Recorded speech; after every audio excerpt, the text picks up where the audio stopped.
stuck inside my head.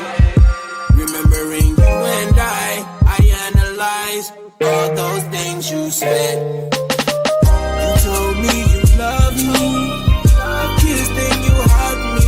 Then you smile and look in my eyes and tell me that you'll always be right there. And we're back. Did y'all miss us? We know y'all did. But we are back. Hey, y'all. Hey. The Aunties is back in this thing tonight. What up, dude? Hey. How y'all feeling? I'm feeling great. Mm-hmm.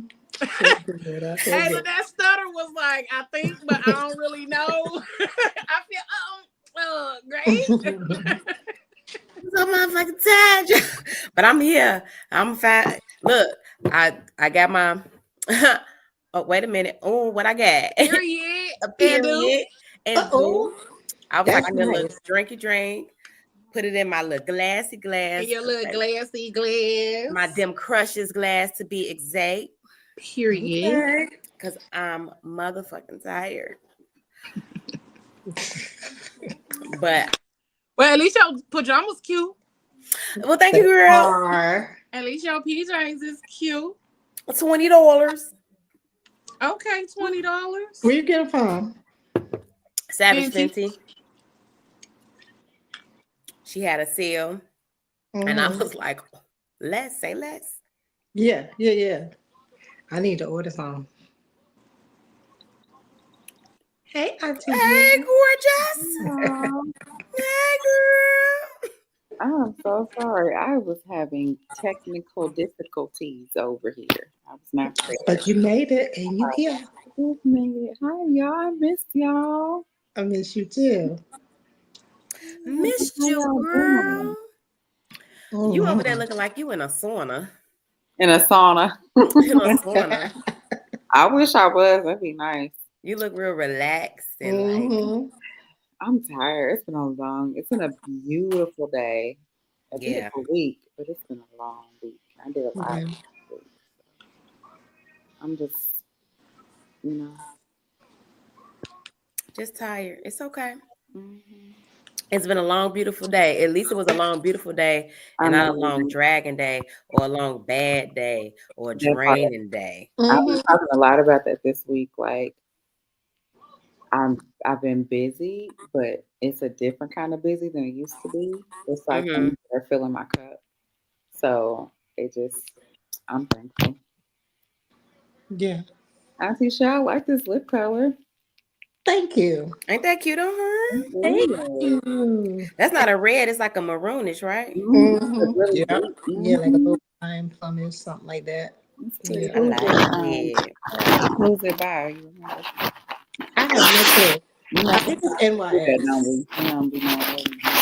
Yeah, I think it's the NYX one. NYX. That's what it's like. Yeah. Thank you. Oh, we got a guest. Hey, KK. Hey, KK. Hey, Joy. Hey, Boo. Hey, Boo. Hey, beautiful. How y'all feeling? Good. How you doing? Good. Grateful. Grateful. I'm getting my technical difficulties worked out here. Give me a couple minutes for the video. Look, that's everybody. You in good company, love. You are in good company. Great. Well, at least I've been struggling with the tech.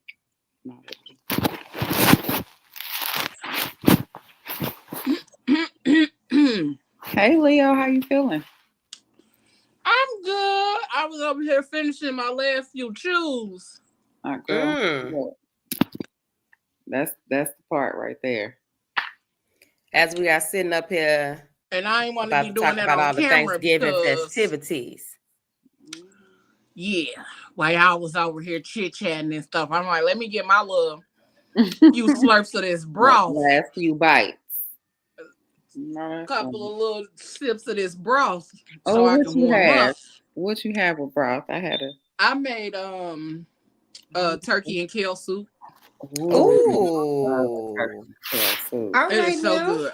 Mm-hmm. That sounds good. Baby, listen. I couldn't wait to get home to warm this soup up. Yeah. Send me some. Right. Yeah, a couple. Is it a day or two old too? All them flavors. Yep, I made it yesterday. Got marinated together. Mm-hmm. It's so good, and it's a little spicy like I like it. Mm-hmm. Yeah. Ooh. Oh man, that's sounding better than my tater tots. Come over. Girl, listen, I had been planning to make that soup for like at least 2 weeks now, and I was like, you know what? I took the day yesterday just to do self-care, and it's so funny because I was up yesterday at like 4:30 in the morning, as y'all saw in the group chat, but it was like 4:30 yesterday woke up morning. like I was up, I was working on stuff, doing stuff, took a little nap about 8:30, got back up, and I ain't go to sleep till like 11:30 last night. I literally was up all day yesterday doing stuff. Oh wow. And I made a school cafeteria pot of that soup. Nice. So I plan on eating that until it ain't nothing left. So is it like is it ground turkey or regular turkey? Ground turkey. Oh, that sounds good. So what you saying ground is turkey, kale, onions, celery, carrots. Yeah. So what you saying is it's enough to send it my way. Baby, come on, come get you some. You know what? You like a 2-hour drive. I can roll on out there. I can roll on. Exactly what you heard. You see him over here quiet. I ain't saying nothing. I ain't got nothing to say about that soup. Me and Leo been making soup together all week. All week. Steven on the phone making soup, and I'm like, girl, I've been wanting this soup for the longest because the first time I saw it was the first couple of times I had it was at McAllister's, and they haven't had it in a while. And I was like, you know what? I'm gonna go make me some soup. And I went and bought all the stuff. Now the next thing I'm gonna make is some lemon rice soup because I've been wanting some lemon rice soup. All right, that's it. I'm about to get me some stuff and make me some soup. Yeah, we're gonna put a twist on that rice though. We're gonna put a twist on that rice. I promise you're gonna thank me. What we gonna use? What we gonna do? Because it's a quinoa and brown rice. Because remember what we're doing, everything gets to nourish the body. So we're gonna Oh yeah, I'm good with that. It's a quinoa and brown rice. You'll be good. So oh girl, it ain't gonna make me no never mind. I just want the flavor. Yeah. You say quinoa and brown rice. Quinoa and brown rice. Quinoa.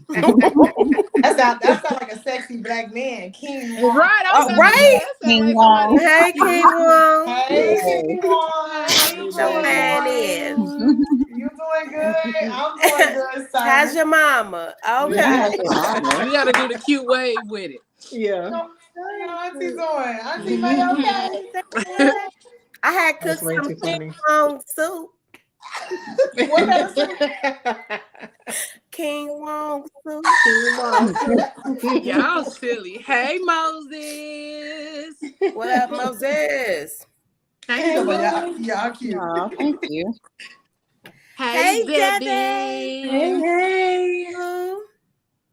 We finna get all into that. So tonight, we just got on here chit-chatting. I know y'all missed us, and we missed y'all too. It's been a while.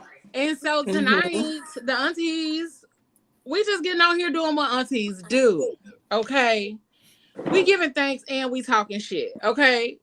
We talking about all the things we grateful for. This is one of two of the Love, Laughter, and a little bit of shit talking series. And then our next show is gonna be Can I Get to the Yams? Can I get to the yams? We talking about foreplay and intimacy during the holidays. Yes. I hear you. Because for whatever reason, during the holiday season, a lot of people forget to make intimacy and all of that kind of stuff a focus. So we're gonna tap into that next week. Not next week. Is that next week? Yeah, next week. That's next week. Mm-hmm. Yeah, it is. Listen, baby, the way the month been flying, I'm like, nah, that's not next week, but it absolutely is next week. Okay. It's the fact that we 2 weeks from Thanksgiving. Baby. That part. Baby. And I'm over here like, wait, what? My days been off, my dates been off, all of it. So, but tonight we doing a little shit talking, and y'all know how we get in with our shit talking, okay? Y'all know, y'all love when we do a little shit talking and we do it off the cuff. Just a little bit. So, but first and foremost, we gonna talk about. Let me pull up my notes, okay? Cause I had notes and everything. See, I was prepared. I be prepared. You better do that. You better a hard D. Prepared. I be prepared. Preparation. Okay. And so let me pull out my notes. Look, y'all so good. It's been a while since Auntie's been together because I said with a hard D and none of y'all reacted to that. Because we all want a hard day in our lives. Because we over here, we heard you, but we halfway tied with you. Yeah, that's that part. Oh, not what I said. I'm sorry. Disregard it. No, Ayla, I'm with you. I'm with you, Ayla. What'd she say? With the hard D. And I said we all need a hard D in our lives. We do. Man, because wait. We do. Yep. Mm-hmm. Exactly that. Listen. Woo. Okay. Man. So. And that's what you could be thankful for. Listen. I mean, I'll be thankful when I get it, okay? Right now, I'm thankful for the restraint.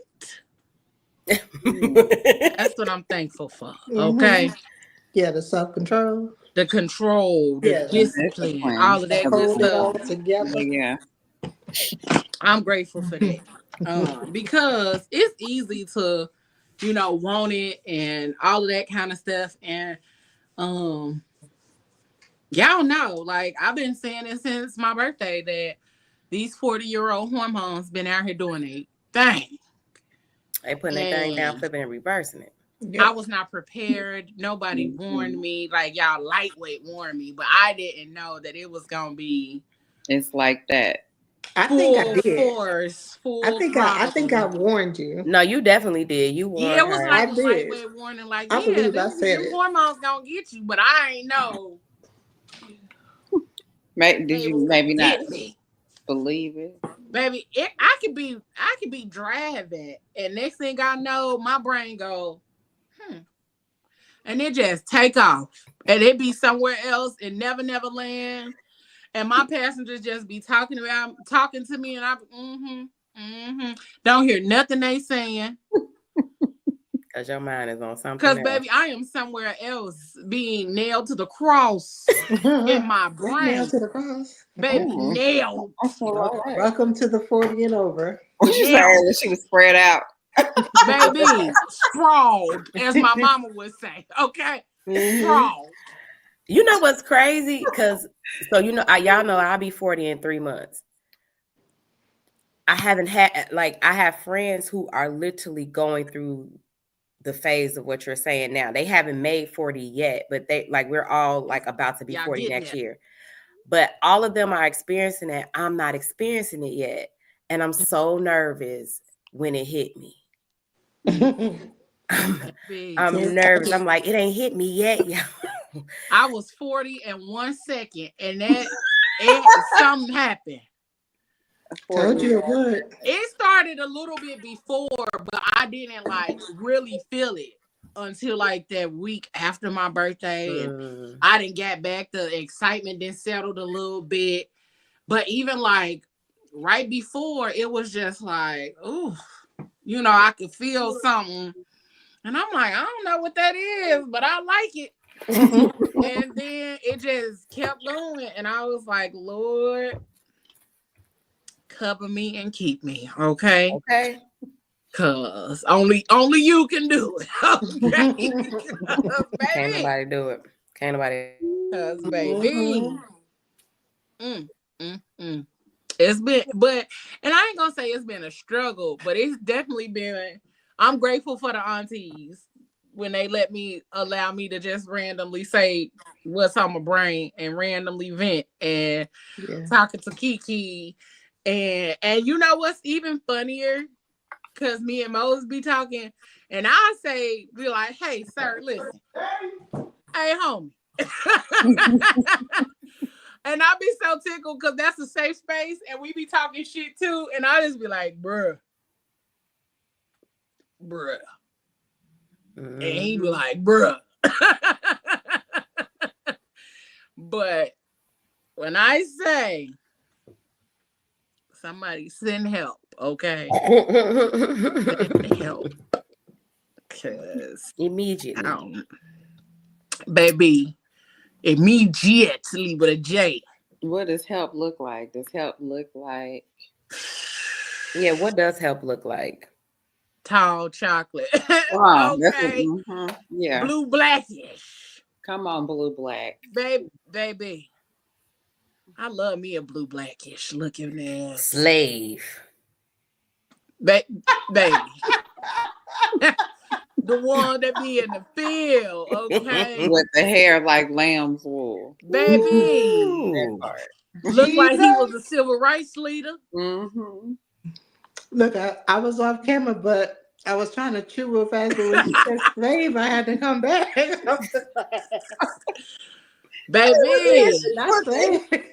It was so subtle. You did put that right on that civil rights leader, like he gonna come in the house with some overalls and drink cold water out of a mason jar. Oh my gosh. One of them. Salt and pepper in his beard. With the water coming down his body. Listen, water was glistening all over. Body roll. Yes. And he could be bald head. He can have he can have fade. He can have locks. I don't care about the hair. But baby, just be black. Just be blue black. Oh. When it's sweat, it look like oil. Like somebody put the oil cap like he leaking. Your car. Like he leaking. Soaking wet. Okay.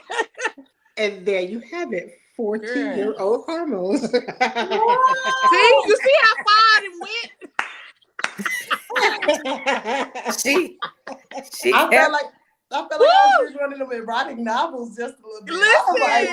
Listen, what happened? Y'all fast. It's the sweat that looked like oil for me. Man. Jizz. Ooh, okay.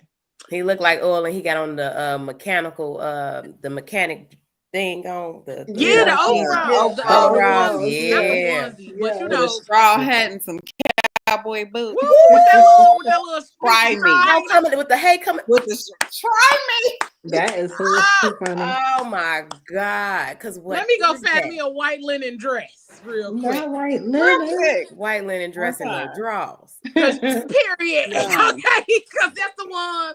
You know, that's how you know you was a little wholesome, you know, but I'm going to just be wholesome. Take that L up out of there. Be a little wholesome, you know. You know what's wild? So I absolutely love dark-skinned men. I think they are gorgeous. But light-skinned men got me in a chokehold. Right now? Ooh. And I be trying.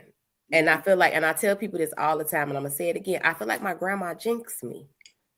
I love her so very much. And before she passed away, my grandma said to me, yeah, it's going to be a light-skinned man for you.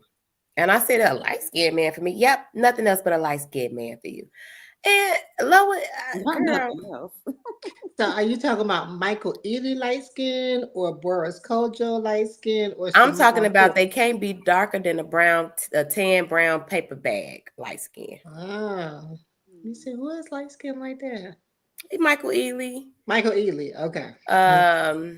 Who else? Because I just saw Michael Ealy because I was watching this show called Reasonable Doubt. So he's the first person. Yes, I love love him in that that. show. He was good in that show. He was good. He played that He know part. how to play off. He He do. definitely did. He got to be a stalker or some. Yes. He's good at that. Aaron, Although girl, let me Google. It took me a long time to forgive him for the Color For Girls. Color Girls. Oh my Yeah, God. I that didn't was like him so for a hard long to time. watch. I haven't seen it in its entirety. I So you couldn't haven't watch seen it. that part? Right. Mm-mm. Yeah. That So was so yeah, hard to watch. I if couldn't you watch it. It haven't was seen it, it's towards the end. So if you haven't seen You it, gotta brace yourself. You gotta really be ready. just That don't. movie. I'm Don't probably do just it. not gonna watch it. No, don't do it. Don't do it. I ain't gonna hold you. I recommend skipping that part if you could. I probably won't. One day I Just will, don't do but I it. probably won't. Yeah, I mean, yeah, that's what I'm saying. It's definitely got to be something you're ready for. Yes. Okay, Ramita. Moses, we got notes to talk shit because we still need to have some order. Aaron Pierre. The hell? That's the dude from that show on Netflix. Hey, Pablo. Pablo, go to bed.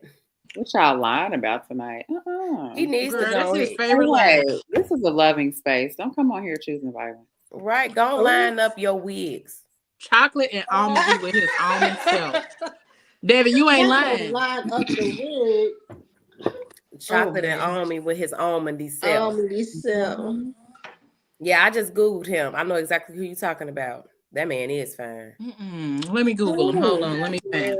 He on this Netflix special. It was like #1. It was like in the top 10 for a minute. It's called Rebel. Oh, Pierre somebody. Aaron Pierre. Yes, with them light eyes. I was I've been questioning wanting to him watch until I it. found out how old he is. I can't be questioning him. How old is him? He old, like 20-something. The young. Oh, okay. Him. He is pretty handsome though. Yes, he is very handsome. He is handsome. He a little too light for my taste, but he's very light. He's very light. I loved him when he played in Martin Luther King and X. They had something. She just said that he was yes. He was Malcolm X. Yes. He was. Yeah. Played Whoa, that. whoa. Somebody sent me that. Where that's at? I didn't even see. I think that's on Netflix too. Yeah, it was. I think it was on Netflix. I'm gonna watch it. I got this dumb fight up, so I'm gonna go and watch it. I do too. That's why y'all see my eyes trailing. Oh, he's 30 years old. Yeah, he's a baby. He's young. I mean, yeah, they different though. They baby, the young ones, but they ain't. Can we talk about that? Let's talk about it.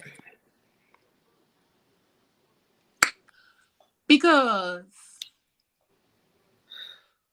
it's been wild lately in these parts. The young men. Because that's all it's been coming for me. And I don't said know that last what that's night on about. Thursday Night Live. If y'all have not checked out Thursday Night Live, go check it out from last night. You can find it on our YouTube channel. But yeah, we were talking about that last night, like the little young ones. That's all that be coming at me now, and I'll be concerned. And they be ready though. And they be ready. They be they want. Okay, like all right, boom, boom, boom. This is what they be ready. Well, you've officially reached cougar auntie status, so I'm like, and they want that. But this is the caveat for me because my nephew is 21. Listen. My son is 20. I told this young man, I said, you were 8 when my son was born. He said, I don't know you. He don't know him. They're very bold. He said, just to be clear, I don't know him. He does not know that man. I understand. They're very bold. In my brain, like, it is hard to, I don't know. I can't reconcile It's hard to separate that. Like, my nephew is 21.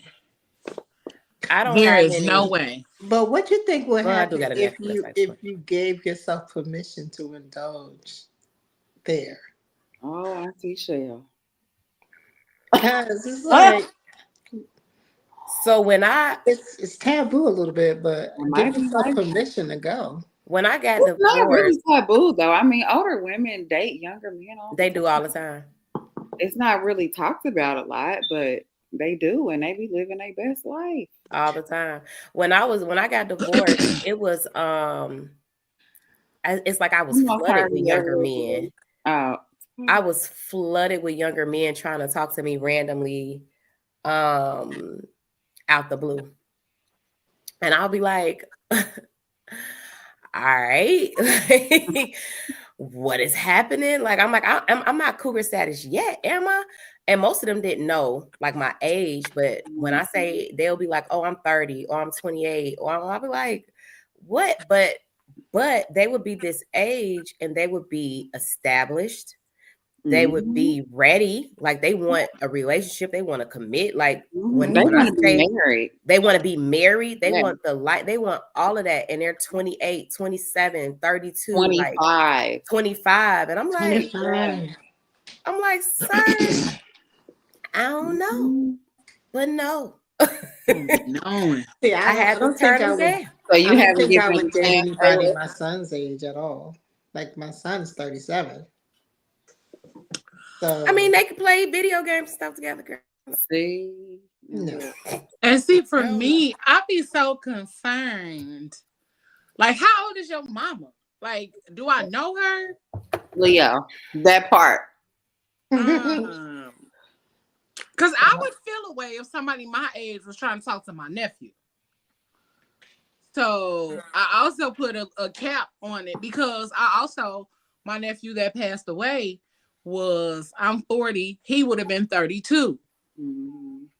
So again, my nephew is 32. Mm-hmm. My other nephew is 21. So anybody from 22 to 32, I'm cool. I be feeling the way. And I'm like, I don't know. Yeah, and I mean, I think that it keeps us closed off too, in a way. Like it keeps miss some really great opportunities. I'm not necessarily saying I'm closed off to it. I just be like, ooh. I just feel away a little bit because you know I still be like, okay, let's have a conversation. Mm-hmm. Let's see. But now I'm gonna definitely say if you under 25, no. Listen, right. No, but the answer is different, and it'd be wonderful. In my experiences, like it's been, I was kind of mad because I'm like, why are you so grounded and like why you make so much sense at 20? And I'm trying to find reasons to be like, no, you young, and yeah. I mean, but those 20-year-olds, they be ready to treat a woman right, though. They do. They really do. Listen, they know how to plan dates. Yes. They know how to, make you feel. And we'll do it in a timely manner. Yeah. They'll be waiting long. You know what I mean? So I went to what was supposed to be like a Bible study last night, but it was a ministry for singles, right? And the guy that was speaking, I forget his name, but he has a book called The 10 Rules of Dating. And he spoke about women having these, like, especially Black women, our biggest restriction is the fact that most of the Black men that we encounter, right, are either in jail, have been in jail, whatever the case may be, on the down low, or fully out there gay, or already in a relationship. And then we have this small... Most of them fall in those categories? A good portion of Black men fall in those categories. Okay. And so he was saying, like, that's not my experience. And that's the thing. I was thinking about it, and I'm like, I don't recall, like, now I could be wrong, but then he also said, like, you got the Black men that are in situationships too, right? So it's just like a whole bunch of that. But anyway, he was saying, as far as women is concerned, to stop limiting yourself. Stop limiting yourself to, I'm not going to date a younger man. Stop limiting yourself to, I only want a dark-skinned man, or I only want a light-skinned man. He's like, stop limiting yourself. I didn't say only. Oh no, I know you didn't say only. Oh, I know you didn't say only, but that's your preference. Okay. But, you know, preference. if one come around, it's gonna go down. You gonna spin it. Okay, come on, one come around, it's going down. That's a t-shirt. That Merch. That ain't she ain't going up to be a that's a young jock. word. One come around, It's going down. But he was because when you looked around in the room, right? It was majority women. Majority women were there trying to understand their singleness or their singlehood and why they're single. What can they do to not be single and blah, blah, blah, blah, blah. And then he was saying how women need to stop being upset because they haven't been proposed to yet and everything, all this other stuff. But I was like, dang, that's wild, because it was older women that were sitting behind me. And one of the women was like, I just don't want anybody invading my space. Listen, I've been single so long, I don't want nobody invading my space. And he spoke to that, and he's like, get a 2-bedroom house. do something to that degree where you aren't having, like my mom and her husband, they have a 3-4 bedroom house. When she don't feel like being like bothered, or when she going through the change, or she hot or whatever, he upstairs, she downstairs. They have their space, but when they want to be together, they commune, and it works for them. And I think a lot of times that's what I'm talking about. People get agitated because they don't know how to navigate in a space that they ain't been in for a while. But also, you have to like the person that you're with. You gotta like in order to be able to know when, okay, well, she ain't in the mood, and know when to go on about your business. You know what I'm saying? You have to like that person. You have to communicate with that person. And y'all have to have a rhythm with each other. It can't just be that, oh, I just don't want nobody invading my space. Well, the factors might change if it's somebody that you like, somebody that you really are intrigued by, somebody that you really are having a good time with. Mm-hmm. Yeah, somebody you feel safe. Those factors change. Yeah. But one of the other things that he said that I thought was really, really dope was being better at picking and picking right. Because a lot of times women compromise, but men do too. So men would be like, oh, she fun, she a good time, but I'm not attracted to her, and end up cheating. And it's like, so what you with her for? Because you like the benefit of her, but you're not attracted to her. I don't think attraction has a whole lot to do with cheating, actually. It doesn't. Sometimes it's just the man, right? It's a mental thing. I think it's always the person that's cheating. Yeah. I don't think it has anything to do with attraction. Possibly. But I do know men who have been in relationships with women, but were not attracted to that woman. And they did whatever, but they just they loved her, but they weren't attracted. So they weren't being intimate. They weren't having sex, but they was out here in these streets. I know that for a fact to be true. So why choose to be okay? So like, oh, that just rubbed me so wrong. That was like sandpaper. Like, why? You can love someone and not have a sexual attraction to them. And like the only thing that differentiates your romantic relationships, I was just talking to my friend about this on Monday, from like your friendships for real, is that you have sex with that person. So like, why am I'm going to choose to be in a romantic relationship with you if I'm not attracted to you? Yeah, love you, and we can be wonderful friends, and I can support you, and we can be a part of one another's lives. But you ain't got to be my person like that if I'm not attracted to you. If you're not attracted to me, I'm not gonna like waste my time or yours. But you think about it, a lot of men are selfish. I mean, not men, people are selfish. So he was just using her essentially. Yeah, love. You getting something from her, especially if you out here sleeping with other people. Yeah, and so this is where the part where people use other people for their light. whatever that life may look like. Some people are using you because you make them feel good. You make them feel confident and seen and beautiful and heard, but they just like, good people. Yeah, you know what I'm saying? Like, you make me feel good, but I don't want to have sex with you. Or you made me feel like I can conquer the world. You do all the things, but I just don't want to have sex with you, or I'm not attracted to you in that way. And we should and be that's friends. asinine. What'd you say? And we should be friends. Right. There's no point should. in That's pursuing. But you know, it's weird because it's kind of like when I was having the conversation, I was telling my friend about the event yesterday, and my ex was attracted to me. The problem was we didn't have a lot in common. The things that he loved to do, that wasn't me. I don't smoke cigarettes. I don't smoke weed. I don't do a whole bunch of drinking. He was popping pills. It was all kind of stuff that he was doing on the side that wasn't my lifestyle. But I looked good on paper. I looked good as a presentation to his family, and I already had a relationship with his family.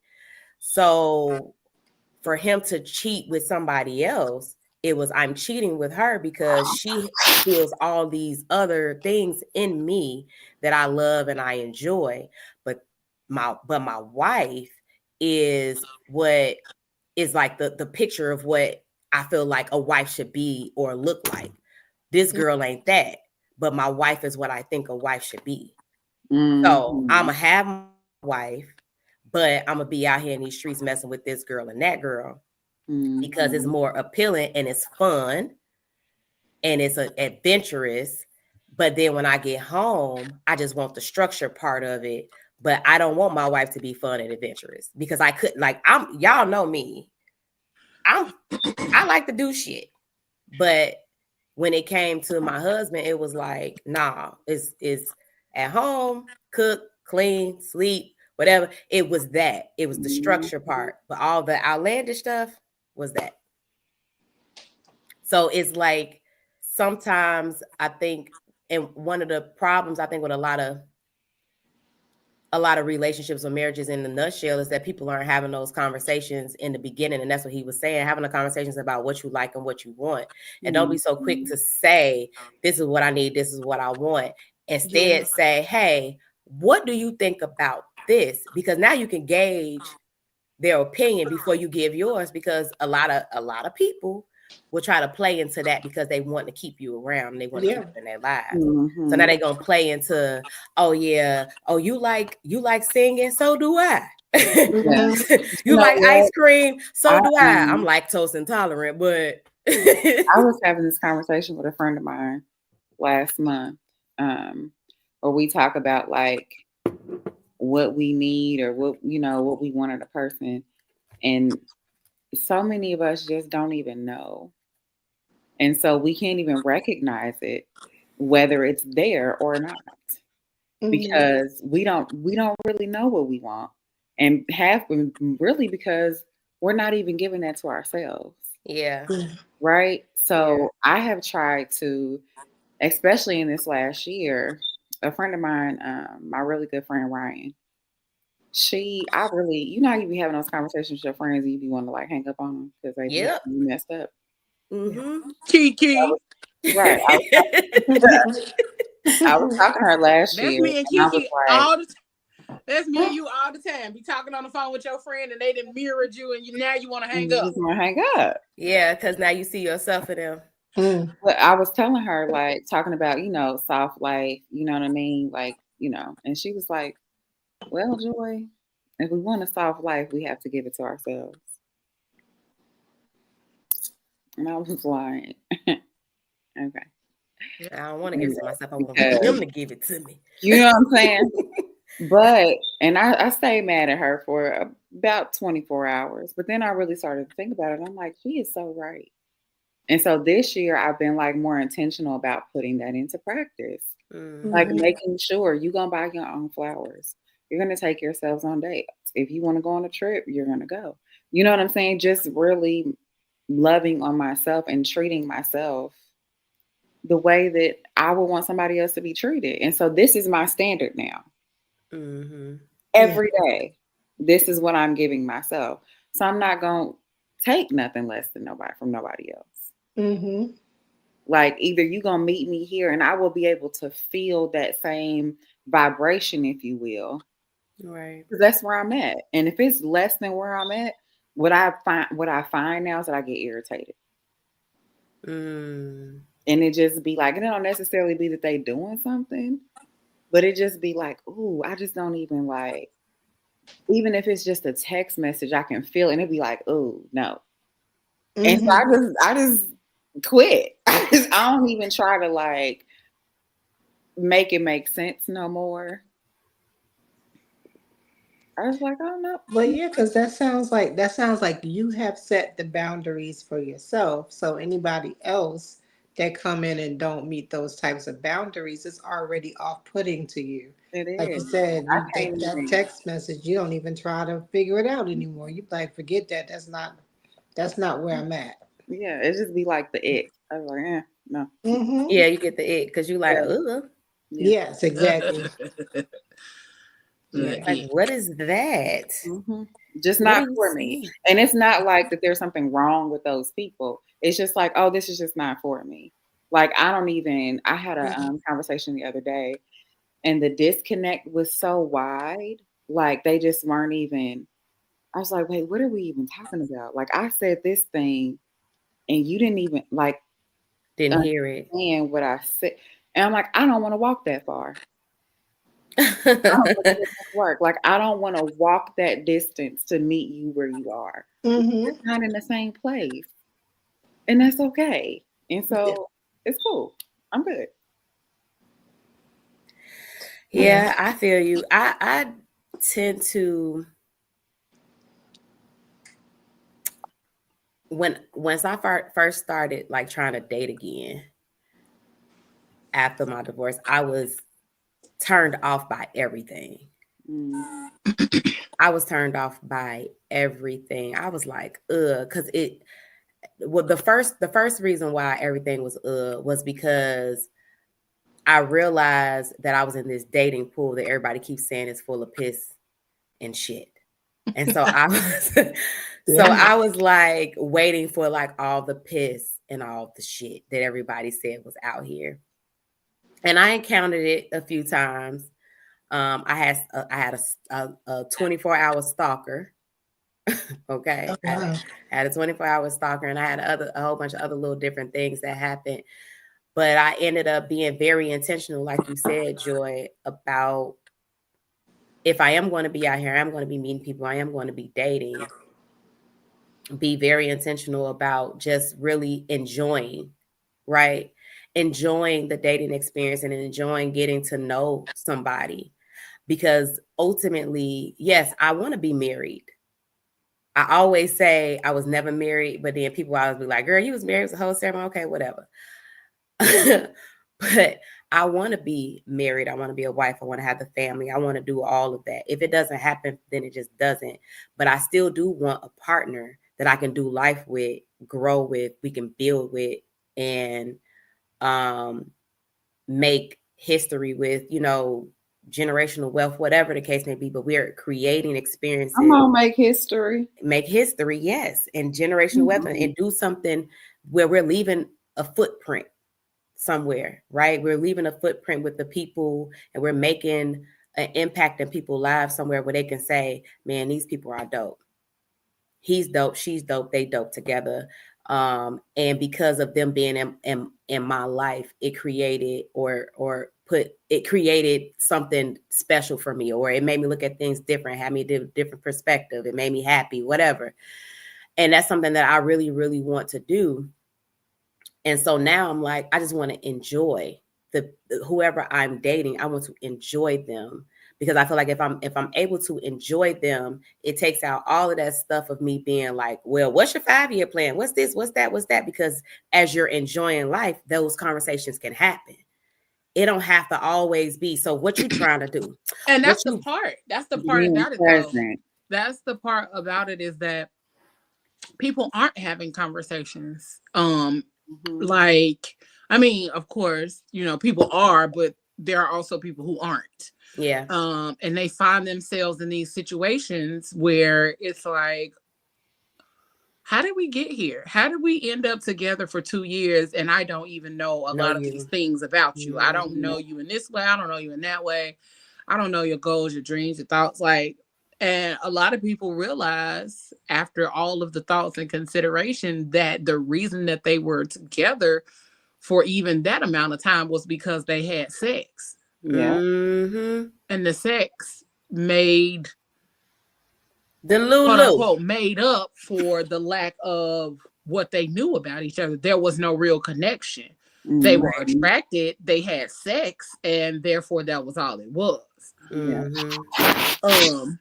And we gotta learn to like make that okay. Like in the sense of if you have a sexual attraction with someone and you decide to have a sexual relationship, then y'all just having a sexual relationship. Mm-hmm. You don't then have to make that into A full blown. a long-term committed relationship when y'all don't have those components. And it just comes down to like us being brutally honest with ourselves. Because we be knowing after a while. 2 years is a long time. Oh, we And can we definitely be know. honest too about the fact, like, we might be sexually attracted to somebody, but just because you're sexually attracted to them, that don't necessarily mean you're supposed to have sex.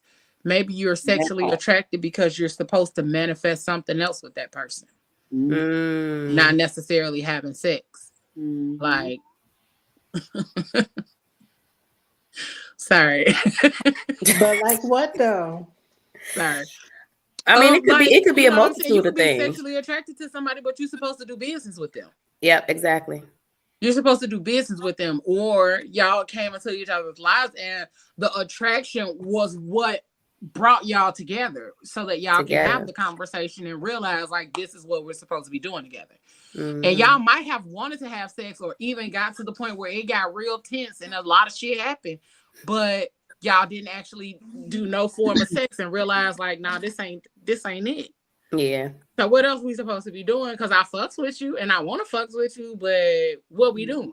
What we And doing? so sometimes it's not sex. Sometimes it is a friendship. Sometimes it's supposed to be like a really amazing fucking friendship, or it's supposed to be an amazing business partnership, or it's supposed to be, you know what I'm saying? Like, this person is going to help you fulfill your dreams. They might not even want to do no business or want to have no parts in none of that. They are the person that is going to help you manifest your dreams. Mm-hmm. So sometimes that attraction is there for the reason of birthing something outside of a child.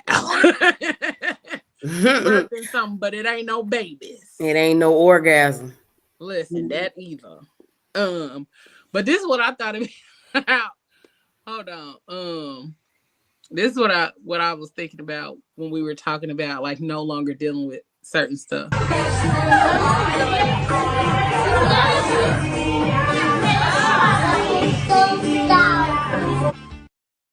Oh. Okay. That's kind of the space I've been in. I've been in that space, like, and I'm so proud of myself. Like, and I'm gonna say that I am so proud of myself for the many boundaries that I've been able to set lately. Because I would say I have boundaries, but then I wasn't enforcing them. I wasn't setting them. I wasn't like, nah, I said, you know what I'm saying? Really just enforcing my boundaries. And so now that I am, I'll be over here giggling because we thought you was gonna play with. Not me. I done blocked so many people because of my boundaries. Me. Look, this Shout out to everybody. I had fun. I gotta be good. Okay, That part. period. You hear me? I'm gonna start doing that. Right. I have been And leave. that little Yeah. Right. Yes. What? Because I'm out. I'm out. and no hard feelings either. No. It ain't nothing but Not love. none. because I really don't have time or energy. Um, I have been building this beautiful friendship. And what it has taught me is that I will never argue with another man again. I will not debate another thing. Cause y'all understand. Y'all get it. And like, and it's just like either you do or you don't. And so I'm not Mm-hmm. about to like, I ain't about to try to convince you. I'm not about to try to work to be seen. Mm-hmm. 'Cause when you know that like intellectually, like you know what I'm saying, that this can go this way when there's really good open communication and vulnerability, not just honesty. Did y'all see that video clip where what's her name? Is it Bryant? What's her name? She's Oh, been Dr. on, Bryant. yes, where she was talking about the difference between, or was it her? Or maybe it was Kitty. I don't know. One of them. But they was on the tonight's conversations where they were talking about the difference between honesty and vulnerability. Oh, yeah. When there's a vulnerable communication, Mm-hmm. like it's that or bust. Mm-hmm. I agree. It's something about being able to feel in safe in your communication with somebody. Yes.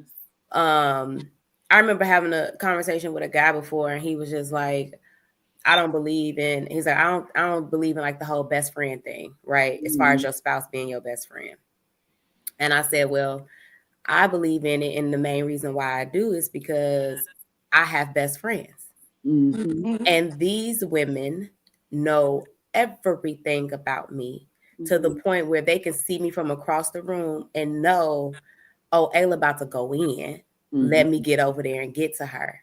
This Yeah. is what I mean by the best friend, because I feel like the person that I'm with, we should have that connection so strong. And you look up and you see me, you see the look on my face, and you like, oh, my wife about to go in. Or Or, even oh, you might even just feel my energy. or you may just feel my energy and you look Exactly. at me and you like, all right, hold on, let me go see what's going on. Baby, you good? Or you text because you like, hold on, Right. what's happening? And Yeah. I think that's very important. And for it to be reciprocal energy of, I can look at my man and say, oh, wait a minute, hold on, what's happening over Mm-hmm. here? And we can be in tune in that way, because I'm like that with my friends. Sometimes I may not talk to my friends for a week, Mm-hmm. but something said, hey girl, what's going on with you? That part. Girl, it's just ain't posted nothing, ain't said nothing, but something in my spirit said, hey, what's Wake me happening? up out of my sleep. And I have a Woke me up conversation. out of my Exactly. seat. And I'm What's like, hey, what's hey, hey, what's hey. going on? What's going on? You good? What you need? We something we need to talk about?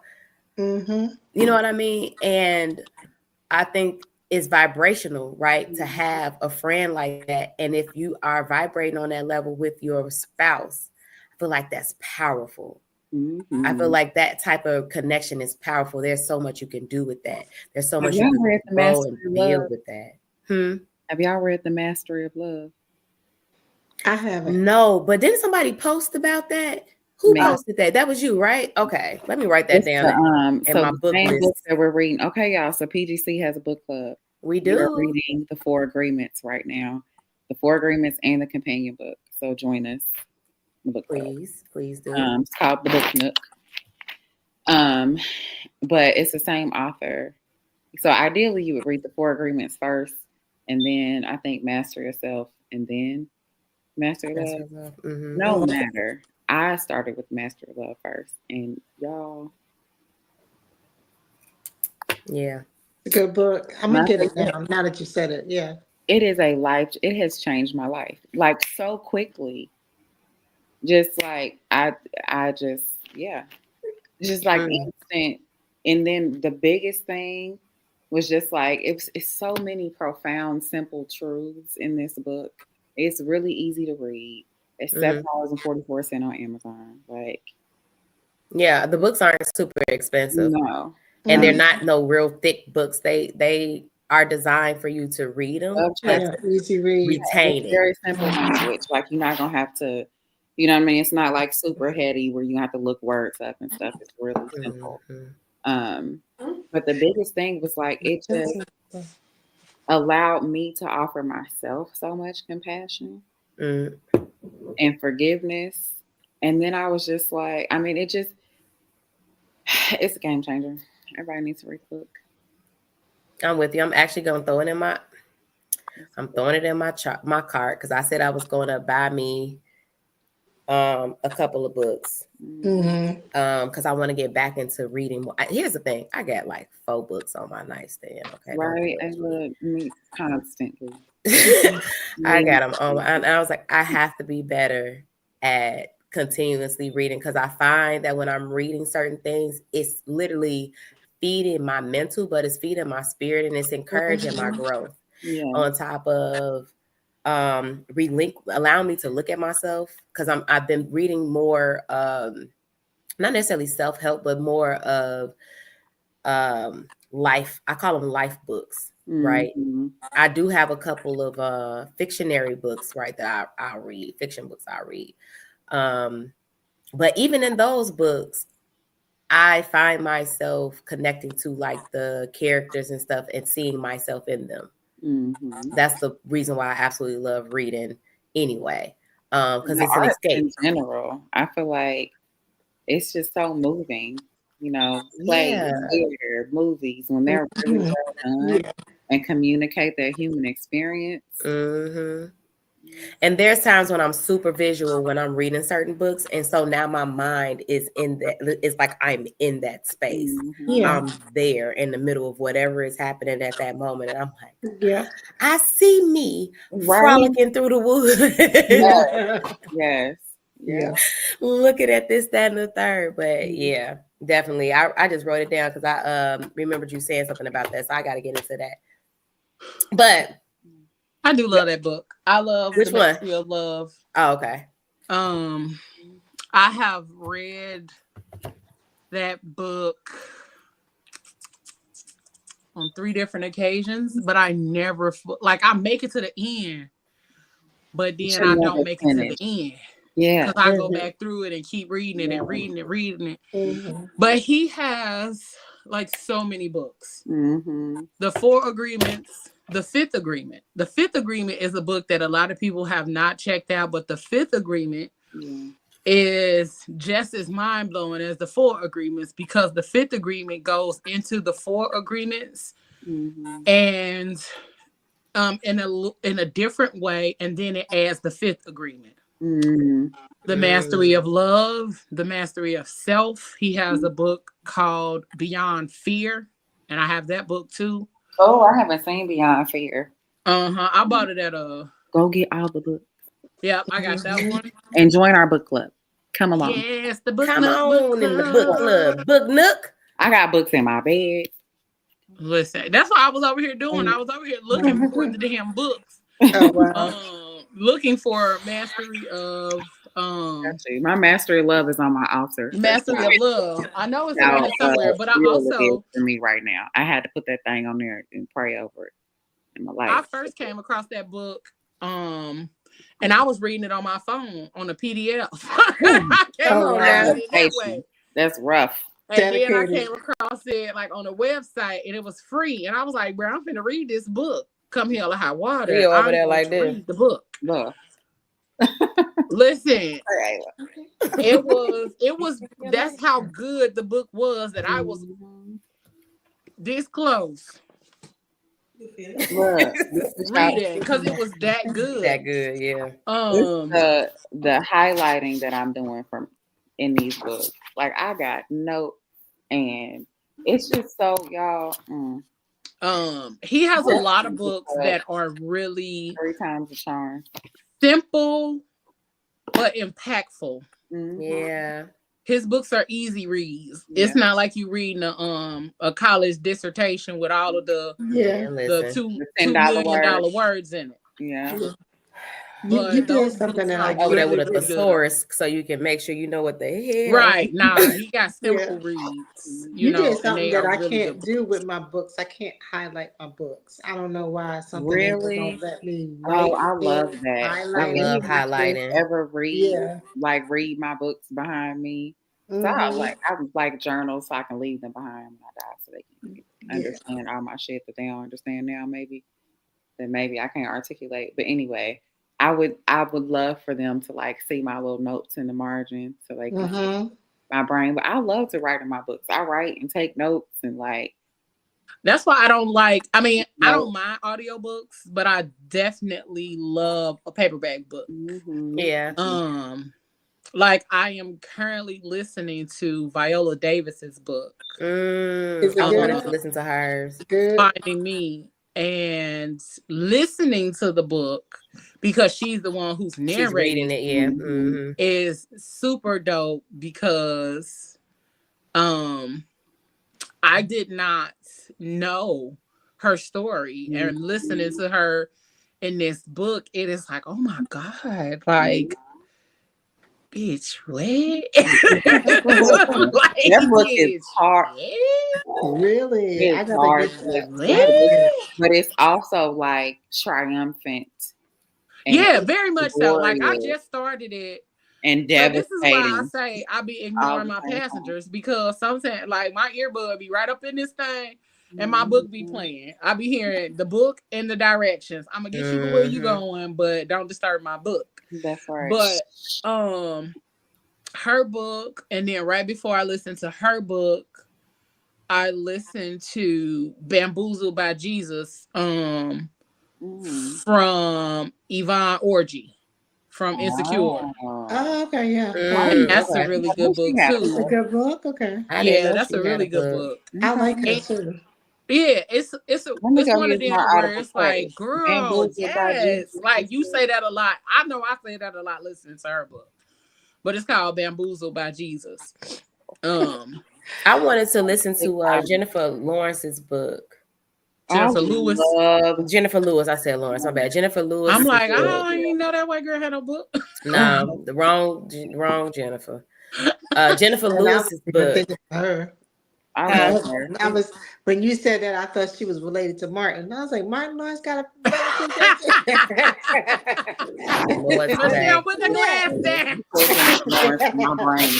Here's Michelle Martin. Michelle, put the glass down.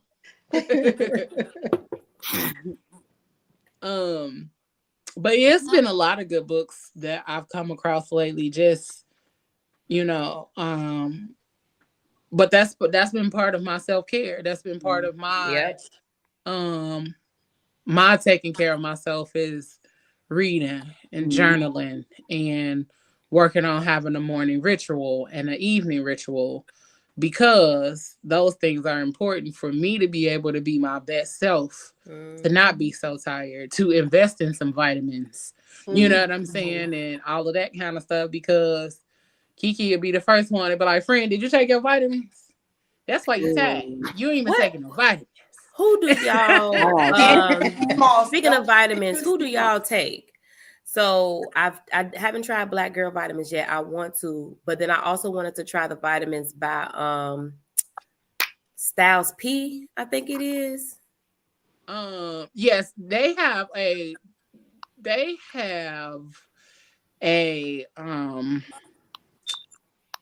I forget what it's called. Farm something. Yeah, it's called pharmacy, but it's a pharmacy. It's pharmacy, and it's based off of like just natural and holistic health.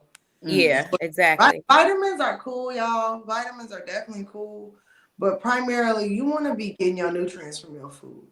Yeah, you know what I'm saying. Like nowadays, we have to think long term. Like our bodies are programmed to extract nutrients from food, and that is the absolute best. When we talk about what's the best vitamin, your food.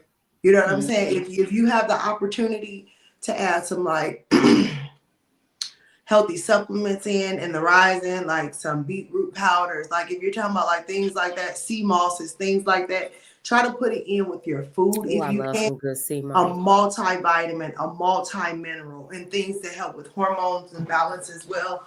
Those are just things that we. Oh, she didn't. No, she probably hit the leave button.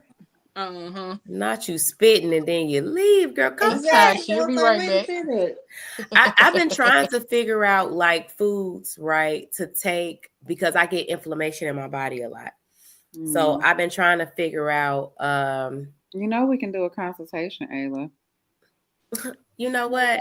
You know how good God is? I literally thought about that yesterday. I said, I need to talk to Joy because I'm trying to be a mommy and I need to figure some stuff out. So I do preconception counseling. Yeah, so I love me some. A lot of people don't know that midwives do that, but we do woman care and preconception counseling. Well, all of that. Awesome. I'm inboxing you now. Okay.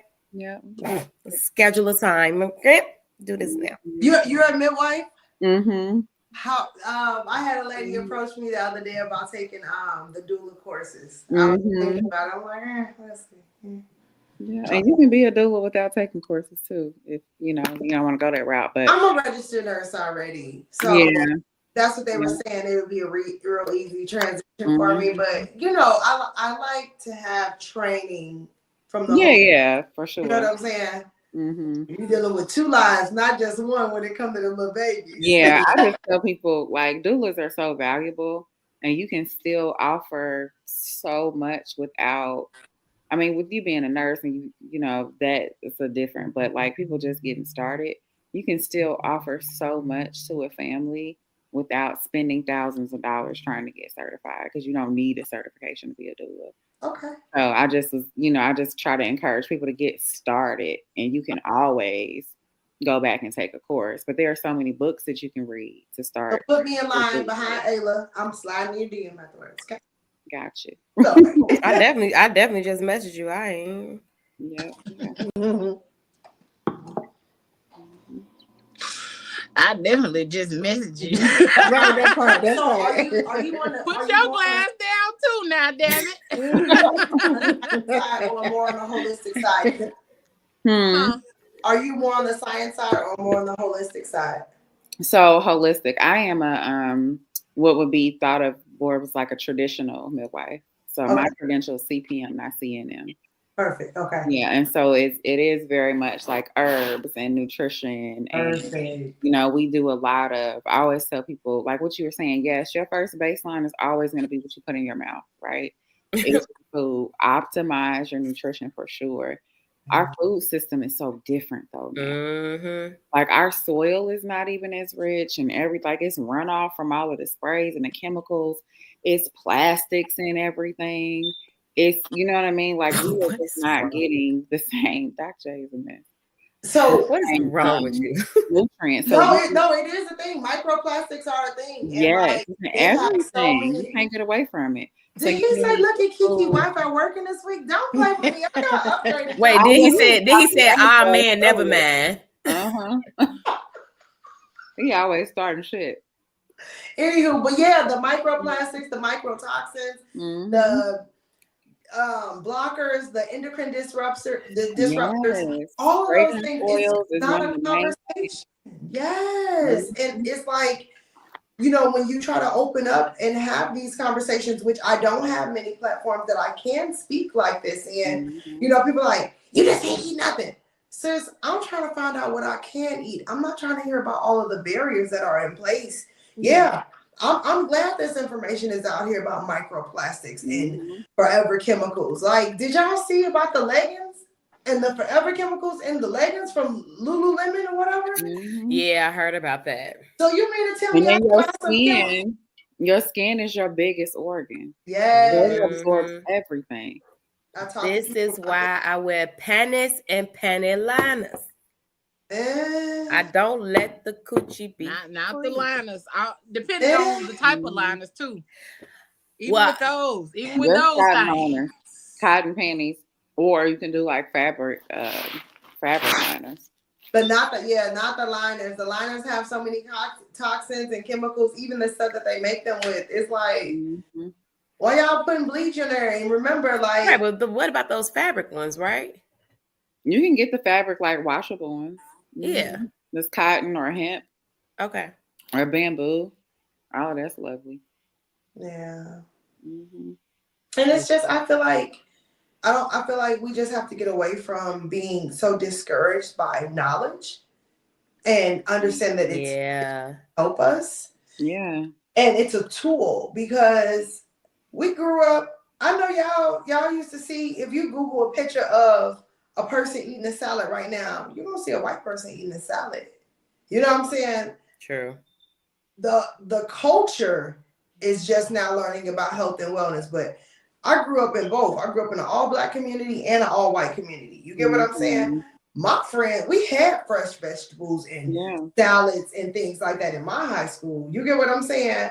So it's like, I was looking at coming from a place where we had pizza and cookies and all that kind of stuff, fun food, vending machines, hot fries, and you know, all that kind of stuff. And then we get out here, I'm like, what is happening out here? They had real food, and I was just mad because I couldn't get that fast food kind of feel. But because you were addicted to children a head start years ahead so that they can be prepared, so that their bodies can be prepared. Yeah, so. But you know, it's the school stuff too. But I also came from a family that ate vegetables. Gardens. Like my aunties and my mama kept gardens, and they could go to their garden and pick the collard greens, and and we ate real food and like cooked. I want a garden so bad. Even I want me a garden. It was like from scratch, like making pie crust, and you know. So I want a food garden too, Ayla. Yeah, I want a garden so bad. Like growing up, I used to do that with my grandma. I used to be on her hip, like every harvest, you know, literally go in our garage would be full of bushels of greens, collard greens, turnip greens, corn. Oh, I love I peeled greens, like I'm de-stemming greens. I'm about 6, 7 years old. I'm in the garage. De-stemming them bad boys, cleaning them. Your fingertips getting numb. Yes. In the sink, moving them over, and then chucking corn with grandma. Ooh, not the chucking of the corn. Chucking of the corn. And they be flipping. And get the flipping. Get your ass. Picking the snap peas, all of that. And it's just really sad that like as society decided to dictate to us what they thought we should eat, like our ancestors literally just went with it. You know what I'm saying? Like they just like went along with it. Like the microwave generation, it started with like the quick meals, the microwave meals, the ready meals. Yeah. You know what? We were talking about this. I was on a panel at Purdue on Tuesday night, and it was around Black maternal health, and we were talking about breastfeeding. And this woman was sharing how her mother was so upset with her because she wanted to breastfeed her baby. And she was like, you got to get back to work, and you don't need to do that. And it was because it became such a status thing for us. And all of that was a part of us trying to assimilate. And like, we're not poor anymore, and we have opportunities. And so we was at work, and we was trying to achieve, but we couldn't also be at home cooking dinner and still growing our gardens. And especially as a single mom, so many of us are single moms, right? And so breastfeeding, like, it sat us down. Her mother was like, you ain't got time to be, that was just designed to keep you down, and it's going to ruin your career. And so much of it was like about us getting ahead, and we lose that nutritional factor. Like just a very basic, like, springboard for health with giving your baby human milk. It's such a simplistic concept that is so easily dismissed. We're the only mammal that consumes milk from another mammal, but we're the most intelligent mammal. Okay, when we think about it, what is milk? Milk is growth hormone. Let's talk about it, because a mother only produces it during a time after she has a baby to get the baby to grow to a certain size. Right. It's growth hormone. We shouldn't be putting growth hormone from a cow in our human children and wonder why they have breasts in the 2nd and 3rd grade, and wonder why they're starting menses at 8 and 9 years old. Y'all don't hear me though. I hear everything you're saying, and I agree. I'm gonna be quiet. I do hear you, because I had titties in the 3rd grade.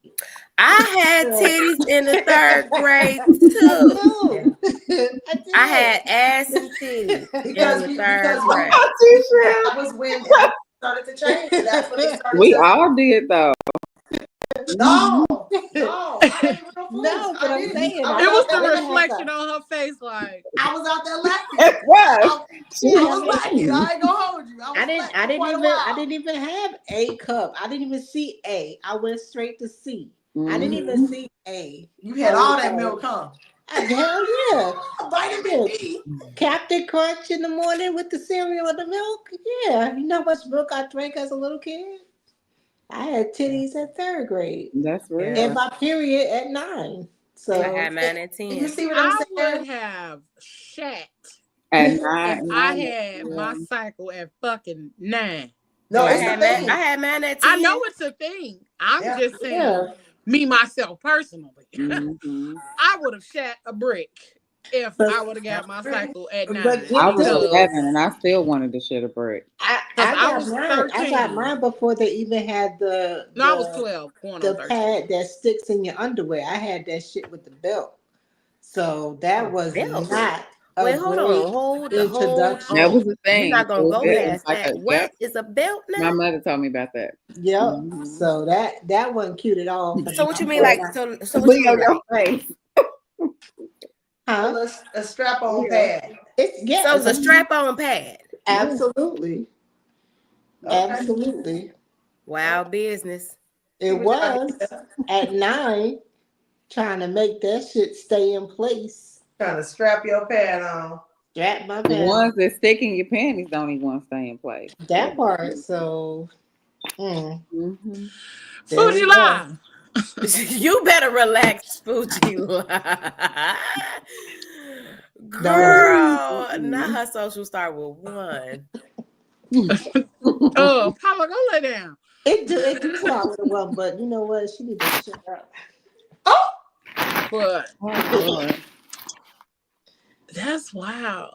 I don't know. I think a lot of what we experience or have experienced, like as women, is wild. Because we don't even have a lot of spaces where, because we see every day on the internet that women don't know a whole lot of shit about their bodies. Yeah, and don't. And then you're shamed. Women that don't know that they came out of their vagina and that they don't pee and have babies out of the same orifice. Like it's really so much shame around women's bodies, and then nobody ever had the conversation or educated them, and they didn't have access. I mean, and when I say didn't have access, I know it can be very easy to judge something like that, but when you think about the way people are raised, and the shame is debilitating, but then they are expected to grow up and get married and have babies. And they have no idea. Yeah, and that's what I was gonna say, because of the shame factor that comes with, you know, a lot of women don't know their bodies. A lot of them still don't feel like they have safe spaces to say, I don't know this about my body. Right. Yeah. You know, or have those conversations, because a lot of us grew up having them sex conversations with our friends, you know, and they don't know nothing. And a lot of their parents, or learning once we eventually do it by the person that we're having sex with. And they sometimes and they didn't know nothing either. They didn't know a damn thing. I had an old patient tell me, now that's old. She said, you don't know shit from Shinola. They didn't know shit from Shinola. She didn't know shit from Shinola. And just like what you just said, Joy, a lot of times when I would do my my bedroom candy parties and I would talk to them, the main thing that I would always speak about is the difference between the clitoris, the urethra, the vulva, and the vaginal and the cervix, because they don't know. I'm like, y'all, these are different parts of your body. You don't know that your clitoris is not where you pee from. You thinking the whole time you peeing out your clitoris, and you are not, ma'am. That is not where there is no pee hole right there. But a good portion of women, not a pee hole. A good portion of women have that confused. They don't know that the clitoris is just, at least, and they don't know that the clitoris is not just that part that's elongated in the heart. It's just the hood. It's just the hood. The clitoris is the entire. It's like a clip. It looked like this. Oh, It's like It looked like a wishbone. It looked like a wishbone. Yeah, a wishbone with a little, It's the story of wishbone on top. And a lot of men don't know it neither, which is why a lot of women don't have orgasms with them. But that part. But that was the video that Pablo your shared in own the orgasm, PGC okay? After Dark chat. Yeah, that's the video he sent. Yeah, it was showing like the parts of the woman's vagina and all of that kind of stuff and explaining some of the things. And it was just funny because it was like, did y'all know that? And I'm like, nah, did y'all? You know that. He didn't know y'all that. know that. He just learned something new that day. But thank God for growth. You know it now. Now you know it. I hope and he this do is the better. problem. And this is the problem. No, you don't never get to the destination. Yeah, and half of y'all get lost on the way there so many times. Don't know because where you don't want to stop and ask for direction. But no matter how many times we take the detour, they go back the other way. Or the directions are offered and you don't listen. And you don't listen. Now you're lost. We didn't say go up 4 miles and make a left at the McDonald's. They did not. We said go up 2 stoplights. They make a right. They playing Luke the whole time. The Burger King. But y'all out here don't want to listen. And don't listen. They playing Luke in their head. Don't stop, get it. They don't even know what they get. They just don't stop, get it. Right. It's like slow down. Right. I just want to get to know you. Slow down. Yes. Some of them don't even know. Some of them don't even have a rhythm or a groove to know. Girl, just be. They don't know how to get into a rhythm or a groove. Like they don't know how to move their bodies. And they talk so much about women not knowing their bodies, but men don't know their bodies either. They don't. Men don't know. So can a guy in the comments, I'm a challenge. Ooh. I be asking this question. Here we go. You ain't been knew nothing, Pablo. On my dating adventures. Can y'all name 3 erogenous or pleasure zones on your body that are not your penis? Not for the penis.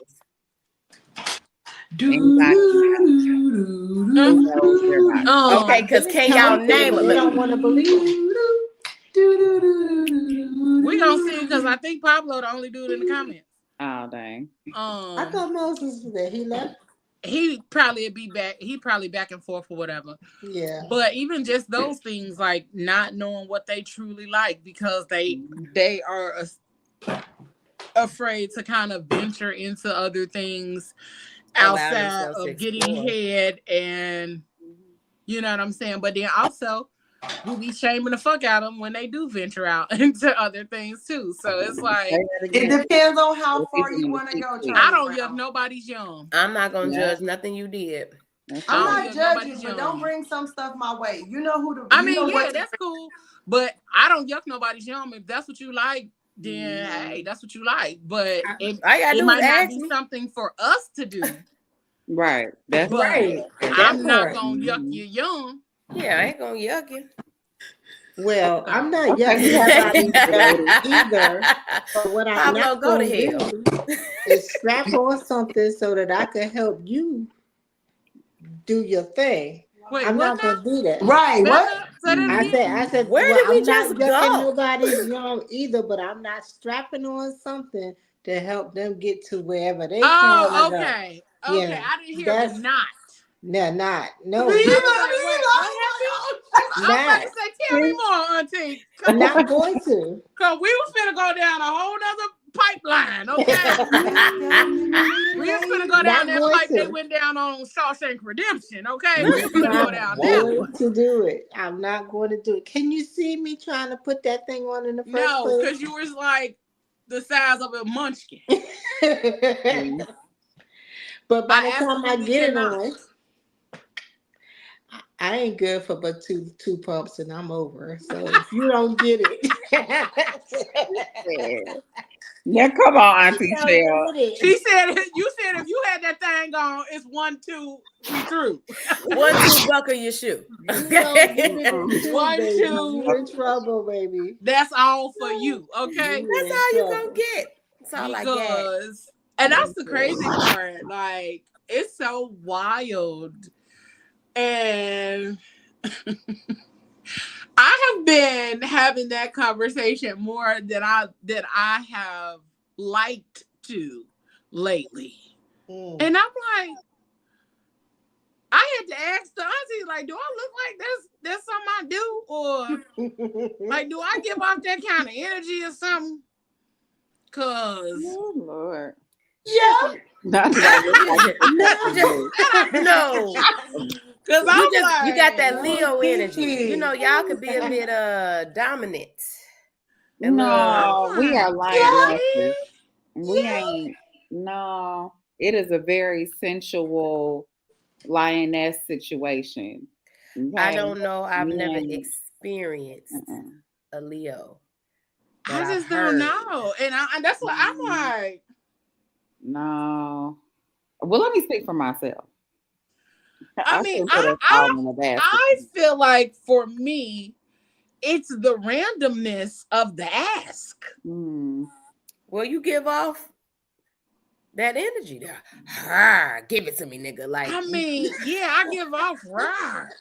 But give it to me though. Yeah, exactly. That's what I said. I don't. I ain't trying to give it to you. I don't do no bending. Not you. Not the one. I want to bend over. That's it.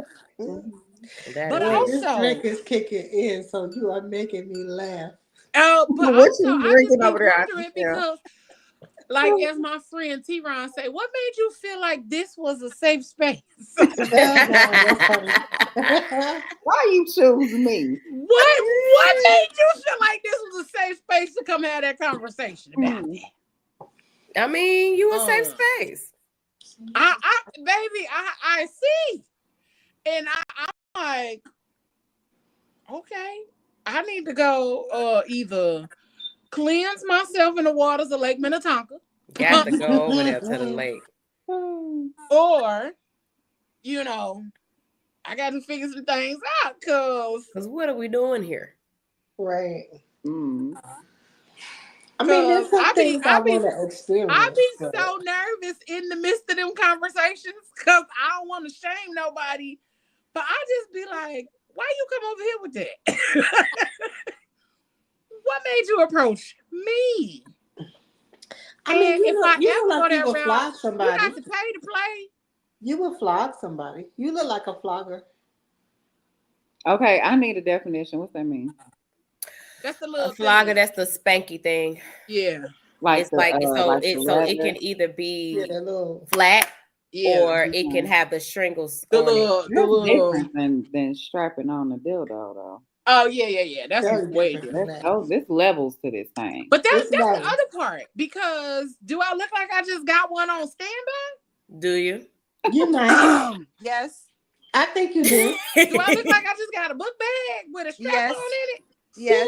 Because then that means I'm giving off stud energy or something to me. No. Listen, I said in my thoughts.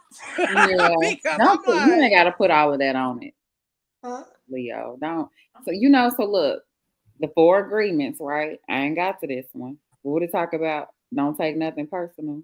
Oh no, I don't take it personal. I just be trying to figure out just in the sense of like, what is the energy, or I don't think it's your. What's the thought? It's them. It's about them. It's not about you. It's the godliness in you that makes them think it's okay to come as they are. It's the godliness in you that makes them think they can come as they are. Literally. I'll agree with that. I can do that. Yep. Y'all gotta relax. Wow. Pablo was telling us his erogenous. I'm about to say, Pablo done told us all his erogenous zones. He want us to know. 24 hours later. So here's his neck, legs, and hips, nips, and body. My bad. Back of his knees. Neck, nips, and the back of his knees. Oh, the rib area. Ah, okay. And your thighs. Come on. I'm here for it. I feel like Pablo got like skinny thighs. You said skinny thighs? Like chicken thighs. Chicken thighs. Y'all always going at it, even when y'all ain't on here together. And Paula, did nobody ask you for your input? Nobody asked you. Moses, tell us what your erogenous zones are. Three. It was 3, right? Joy? Yeah. Moses, yeah, Pablo was an overachiever. And this fucking guy here. We love it though. We love it. I do. We that love fucking guy there. We're not we complaining. appreciate we appreciate you responding. We do deeply. I don't like Moses sometimes when I tell him about some of the conversations because he encourages their bullshit. And then be like, oh yeah, just go on and cash out. I mean, yeah, I was just wondering because, like I said, I don't yuck nobody's yum. Now I will say I would probably watch, but I probably wouldn't do it. Don't believe me, just watch. I'll be watching. Like I ain't gonna. Yeah, I'm not gonna shame you or none of that. It's gonna have to be something you do without me. If it's not for you, it's just not for you, which kind of goes back to what we was talking about in the beginning. You know what you like and what you don't like. Sometimes the things regarding sex and stuff like that, that's an additive to the conversation about what I like and what I don't like. Right. Are we compatible in this space where are you going to be okay that I don't want to tittle your diddle? You know what I mean? Like, hey, look, go lay down. I'm not saying. It was me. I did it. Not tittle your diddle. That tittle diddle got my name. I just want to know where that part is at. Where did diddle at? That took me to like the Simpsons, Ned Flanders. Diddle your diddle. I was trying to say nothing extra. Okay. Oh. It's the After Dark show. We got to see. Gosh. I'm just saying, like Leo said, you don't want to yuck nobody's yum. Like if you don't want to do that, because it could be some stuff that I'm like, oh, this is what I want to do. And a dude could be like, girl, hell no, I ain't doing that shit. Like, all right.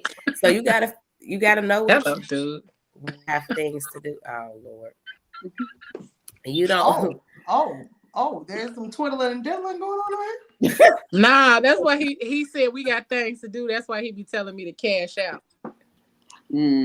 Oh. Okay.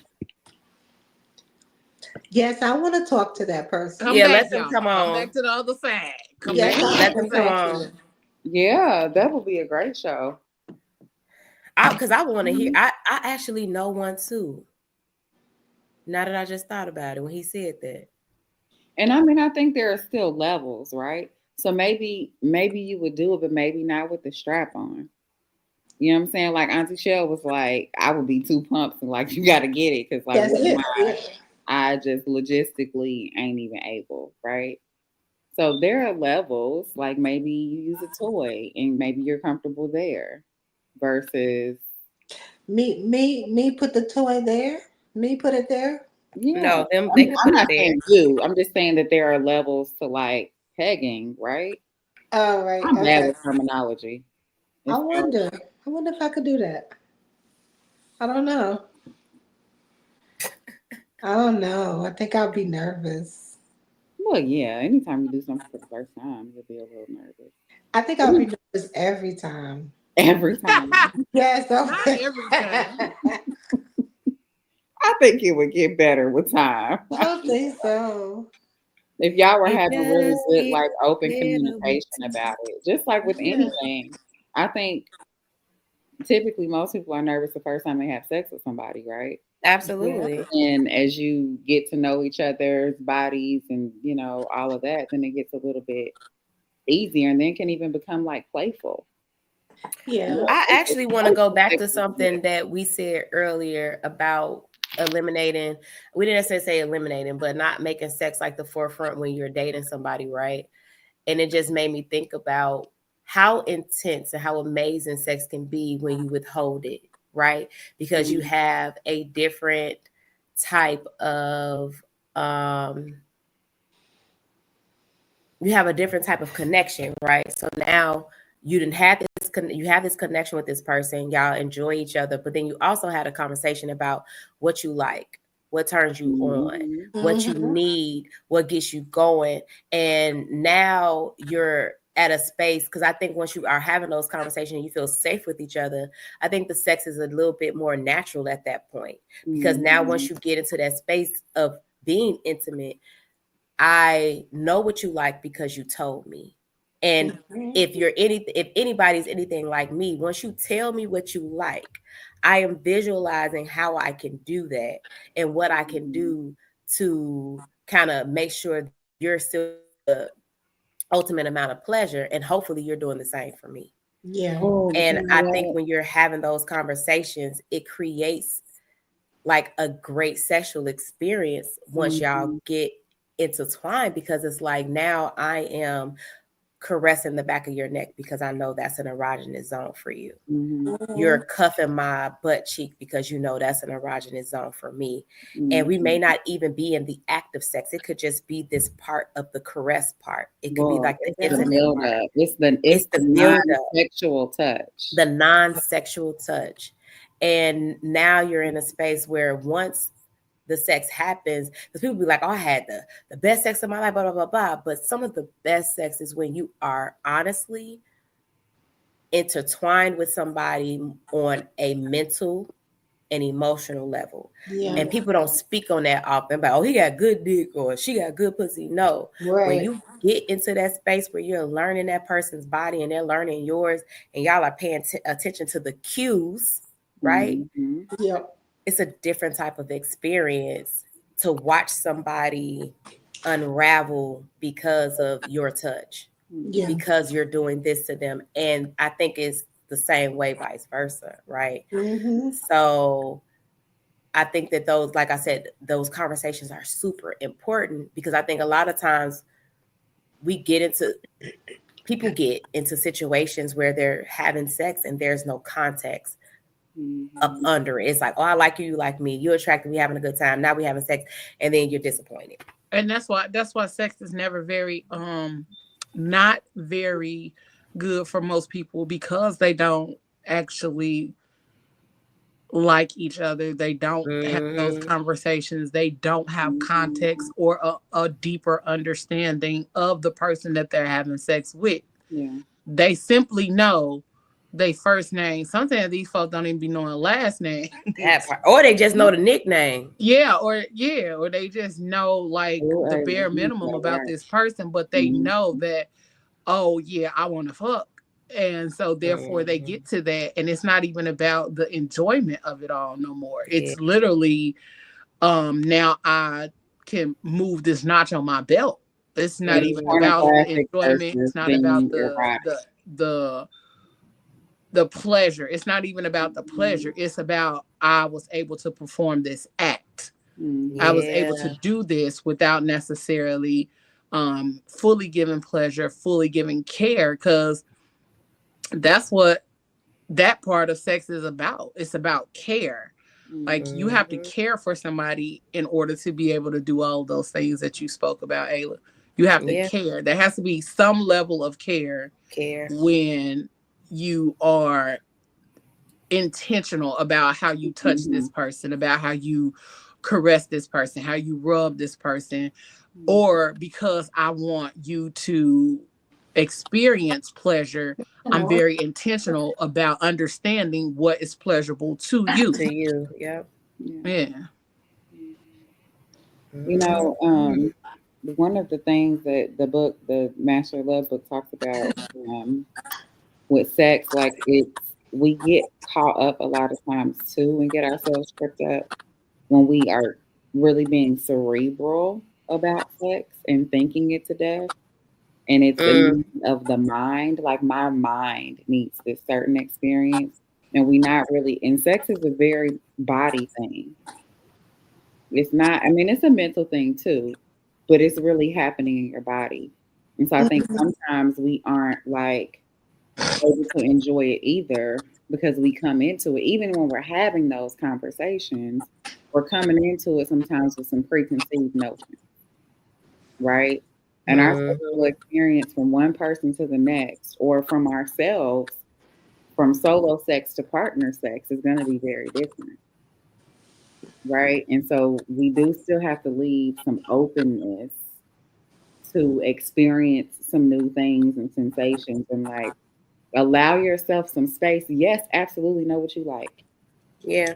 Yes, absolutely communicate, and allow for some flow, because everybody's equipment's a little bit different and heights are different and all, you know what I mean? Like allow, and you might get into a space with a partner where y'all were able to find this whole new level of creativity together. Right? And you don't want to cut yourself off from that because you're like, I know that I can orgasm like this, and this is what I'm gonna do. This is like the boom, boom, boom, boom steps, and to getting that orgasm. Yeah. And so you can have really good sex without orgasm, like, but allow yourself some space to play. Mm-hmm. Yeah, because you want to explore. I know the thing that gives me an orgasm. I know the move. I know what it is. I know. But at the same time, I also know that if done right and if explored correctly, there's other ways I can have an orgasm.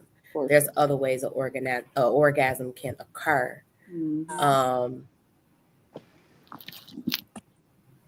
The experience, I think what ends up happening though is because you know that this, you, and I think it happens with a lot of people that have been together for a very long time,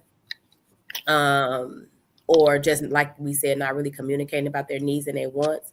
You typically do the same stuff over and over again to keep getting that result, because you know this is what's going to work. Yeah. And so you don't even try the different stuff. You don't even try the, okay, if I lift my leg like this and you got your hand cupped like that, and you grabbing my neck like this, can I come like that? Come on, grab my neck. Grab my neck. Sorry, I'm back. I'm back. But you don't know until you try. You just know that this first time, and I think for a lot of women, I feel, because of the conversations that I've had with a lot of women, when we do get to that space that we're having the intimate time, we do have, like, I know I can come when I'm riding. I know when I'm on top, I'm going to get it. Because I know how to get it. Yeah. But if he got me bent over, he got me like this, got me like that, blah, blah, blah, I ain't going to get it. I ain't going to get it. So I already know I'm not going to get it. So I don't even anticipate. You don't even try. Yeah. You don't even try. You don't even try to figure out, okay, when he's on top of me like this, and I have my leg up a certain kind of way, just one leg up, one knee up, one leg up, and I can hold his stomach. And as he's penetrating, coming in, I'm coming out, and we going at a rhythm together. Yeah. As the rhythm is going, guess what? It's going to build, because you're getting, because of course, like we said, the clit is the not just the hood, the wish, and then it's also it's the wishbone. So you're getting that stimulation every single time that you're rubbing and moving your body. And when you feel sexy and you're doing that shit, it can help you have the best orgasm. But because the only way you know how to get it and get it for sure is by riding, that's the only way you do it every time. And then now you wondering why he bored, or why you bored. Right, I was gonna say, y'all both might be bored. Or why you sitting over there bored? Like, this is the only way I get my orgasm. But you're not trying to do different stuff. You're not exploring your body with your partner. That part. Yeah. But I digress. You didn't though. You did good. You did. Yeah. You made your point. You did good. Thank you. Pablo. I promise you, the moment that I see you, you're gonna only have one good knee as well. Okay, one good knee, my nickel. And we got her back if need be. Because I'm kicking him right in the back of the knee. The erogenous zone? In his erogenous zone. I'm kicking him in his erogenous zone? He really gonna need TLC behind them knees, huh? I'm kicking him right in his erogenous zone. That's called courting. Okay. And let me do it. I like it. I feel that. I like that. I like that. Me too. I like that, Moses. Why I keep seeing 13 new notifications? Am I tripping? Oh, okay. It's saying at the bottom of my screen 13 new, but I can't see it. Anywho. No, I don't see any more. Oh, I don't say okay. I guess it's building up. Mm-hmm. But yeah. So look, we were supposed to talk about all of this next week. Now we got to add some more to it. No, we're not. No, like, we were just talking shit. We didn't have no plan for, we just talking. Okay. But even though we talked about like what we're thankful for, I'm definitely thankful for the safe space that us aunties have, right? We can go straight into a conversation and it evolves into so many other topics, but yet and still, it doesn't. There is zero judgment, in our space, which is what I love the most about our aunties chat, the After Dark show, all of that. It's like a whole sisterhood, and when we come on every other Friday, you all get to see what our sisterhood really is like on a daily basis. You get a little peek through what our sisterhood is like. So I enjoy and I'm thankful for sharing that with everybody that tunes in to watch us. And I'm thankful for my wine. Not the wine. Look, I'm about to get a refill. How the little kids say, I'm thankful for kids. Ditto on the gratitude tip. And giving Leah her flowers for bringing us together and cultivating the community, for her courageous leadership. We were supposed to be sharing what we were thankful for, huh? We was gonna come around back to it. Right, I was about to say we was gonna come around. Yep. I was just gonna tip it off. If y'all want to do it, or y'all want to wait? We got 10 minutes. No, go ahead. I'm gonna close it out.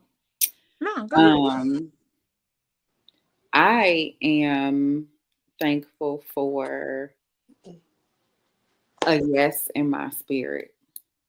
And when I say that, I mean like I have over the years said yes to some things just because like I was excited about them and I was like, why not just give it a go? They asked me to come do this thing and like I want to, or just something I wanted to do and did it. And it has created some really great opportunities for me.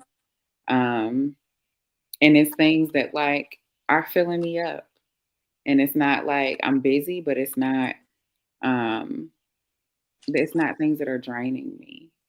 It's allowed me to like get to a place where I'm like, oh, this is like, I like it here. I like my life. Like, I don't want to escape it. I don't want to, not that it's not hard and it's not tough, but it's beautiful. So that's what I'm most grateful for right now. What about you? That's beautiful. I said it on the podcast the other day, and I'm going to say it again. I'm thankful for my village. I have been surrounded by some amazing people. I have some great additives into my life that has been, or people in my life that have been challenging me, holding me accountable,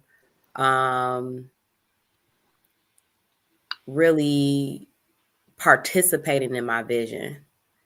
And sometimes actually being the catalyst for my vision as well. So my village has been amazing.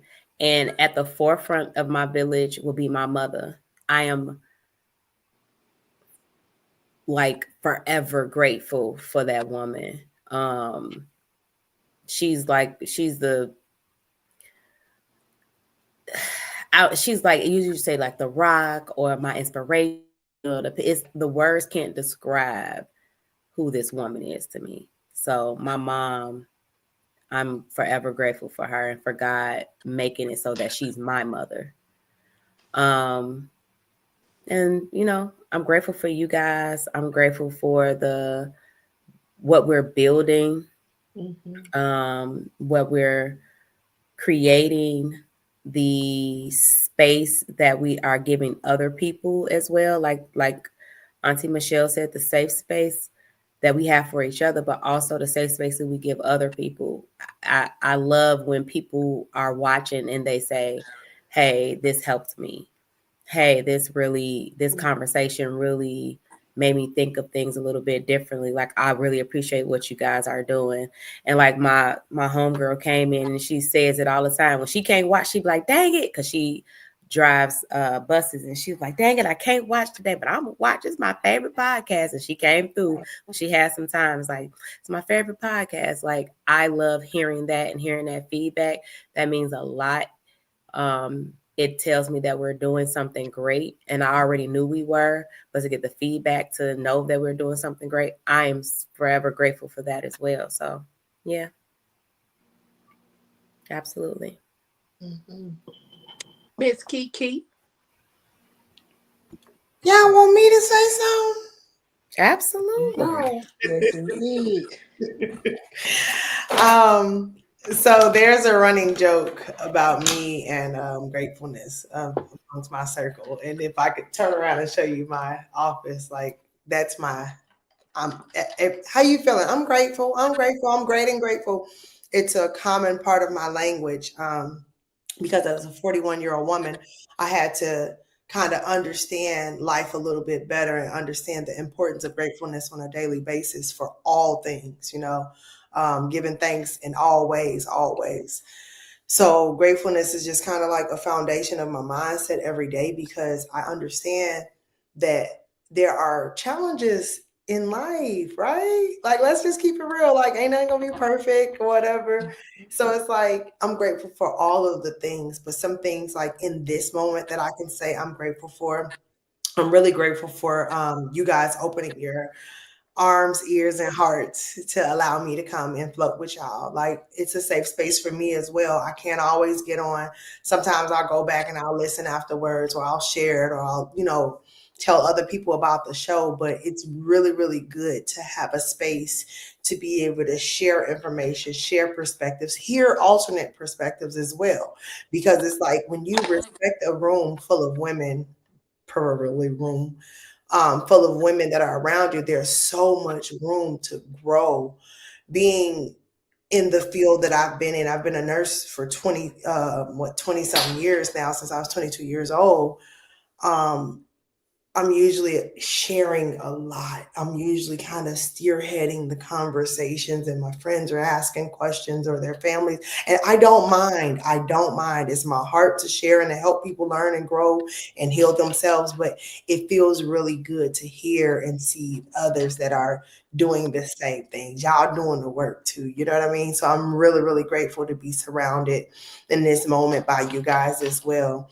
Another thing I'm grateful for is these agreements that I'm putting in place for myself.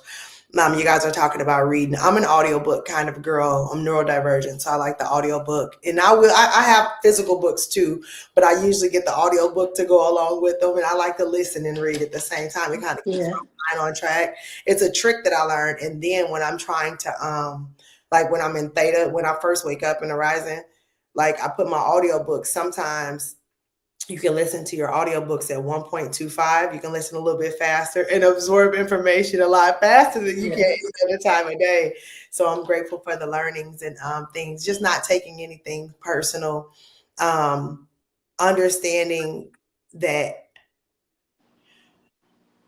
things don't always go our way in life. And sometimes we have to change our courses and our routes, and change those people that we're intimately connected to, spiritually, energetically, fiduciary wise, like you know, we're talking about those partnerships. Sometimes we have to actually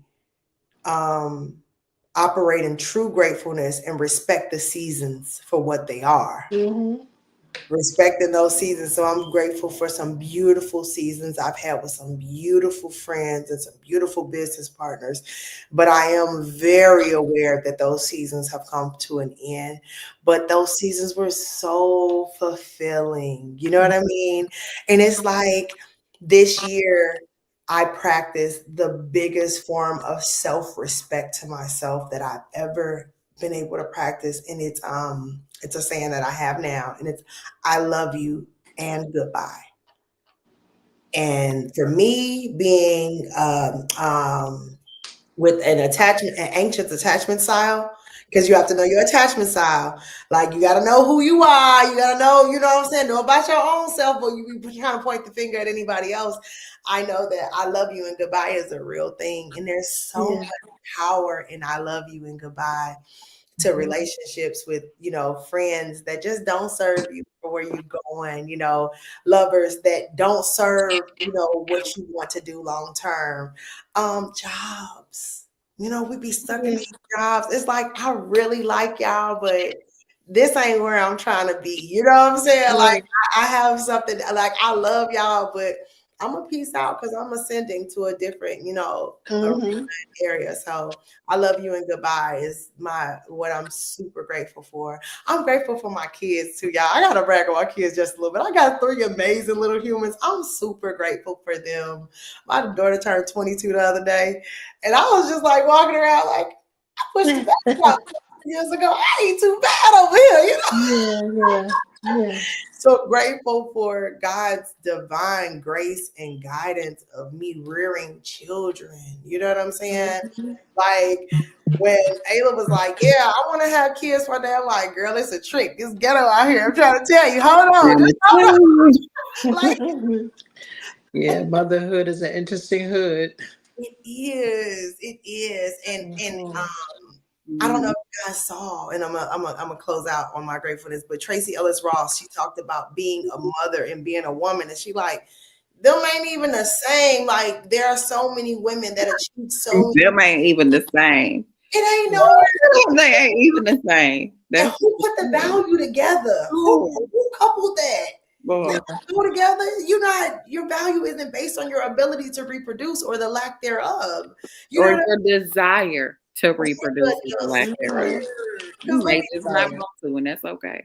Baby, I love them babies, but at 41, if I had to do it like all over again, I would do it differently. Much differently. You know what I mean? Like I grew up with my children. You know what I mean? So I'm grateful for them now. Like my son, that's why I went on the camera first. My son was in here. He's a fashion designer. He's in here telling me about the show tomorrow. So we're getting ready for this big show. And I was just in here all excited. He's like, what them ladies on the screen doing? I was like, get out. Get out. Get out of here. I love it. So thank you all for, you know, allowing me to be able to jump in and out, being able to come on here and share my perspective. Thank you for hearing me. Thank you for feeding back. And thank y'all for just sharing. Y'all have some really good and valuable perspectives. They're so different and they're from different places, but I value it. I'll be like, oh, like, it's just like, you know, I just love coming to hear what you guys have to say. So I'm very grateful. Oh, Kiki, I have so enjoyed you. You said something when you said practicing true gratefulness.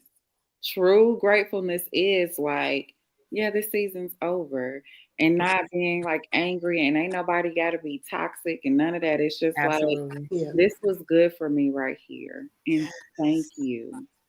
And I love you and goodbye. I love you and goodbye. Yeah, that is that. It feels so much better than just being mad. Yeah, man. Being mad is easy though. It's Yeah, being mad is easy. But no, being mad is easier when you don't have that gratefulness being mad is harder when I'm waking up and I'm intentionally saying I'm grateful every day. You see what I'm saying? So that's why it's easier when you're on the other side, when you know that your creator has brought you a mighty long way, as the elders say. You get what I'm saying? Yeah. I could sit here and I could be mad at this situation, but then I could just look at so many things that I have overcome, so many things that I've accomplished, so many things that I have survived, so many things that I've thrived, so much love that I've given. You get what I'm saying? And the universe is just to give me that back. Those are my energetic deposits. You get what I'm saying? I'm getting a return on that investment. That's what is guaranteed. And I'm collecting it all. Energetic return on my investment with interest. Yeah. Yes. I mean, which is a great thing because, you know, once you graduate from the I bust the window out your car, wait a minute. I love you, goodbye. You know what I'm saying? Because Mama Michelle, you just that is definitely a graduation. On a journey, honey. I ain't never been a bar out the car type because you know I don't want to get caught for one. I'm a little scary. I believe in karma, so that's why I ain't never did it. Yes. But you know what? It ain't even that. That's what I'm saying. I think when I was younger, my pride was too strong. Because you're not gonna have me. That part. You will not have me out here. You're not gonna have me out here looking crazy. Absolutely not. I'm not gonna be mad at you enough to put no. No, we both gonna look crazy. We both gonna look crazy. I know you before you have me out here yelling and hollering together. and cussing and screaming or acting a fool in public. I'm not doing it. I realized years ago that that's way too much power. That's way too much power for somebody to have over my emotions, that I am acting in an erratic way that is causing me to do something that can possibly put me in jail. Or hurt myself. Or hurt myself. Oh, you acting a fool? Exactly. Well, the hurt myself is going to jail because I hurt you. I'm not going to feel bad. Because if I hurt you, it's warranted that you got hurt by me. But the problem is the after effect of after I done laid you out, ran you over, bust out your windows, whatever I done did to you. Now I gotta suffer the consequences. Yeah, and you can't ruin my life. Ayla, not laid you out though. Ayla, what happened? Not laid you out. I mean, Ayla said you out. I mean, you pay the cost. Yeah, don't mess with Ayla.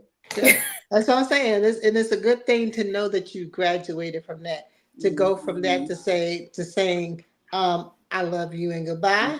You know, that's a whole flex in itself, which I'm glad that I've gotten to that level that Kiki has gotten to. But there was a time when no, I wasn't at that level.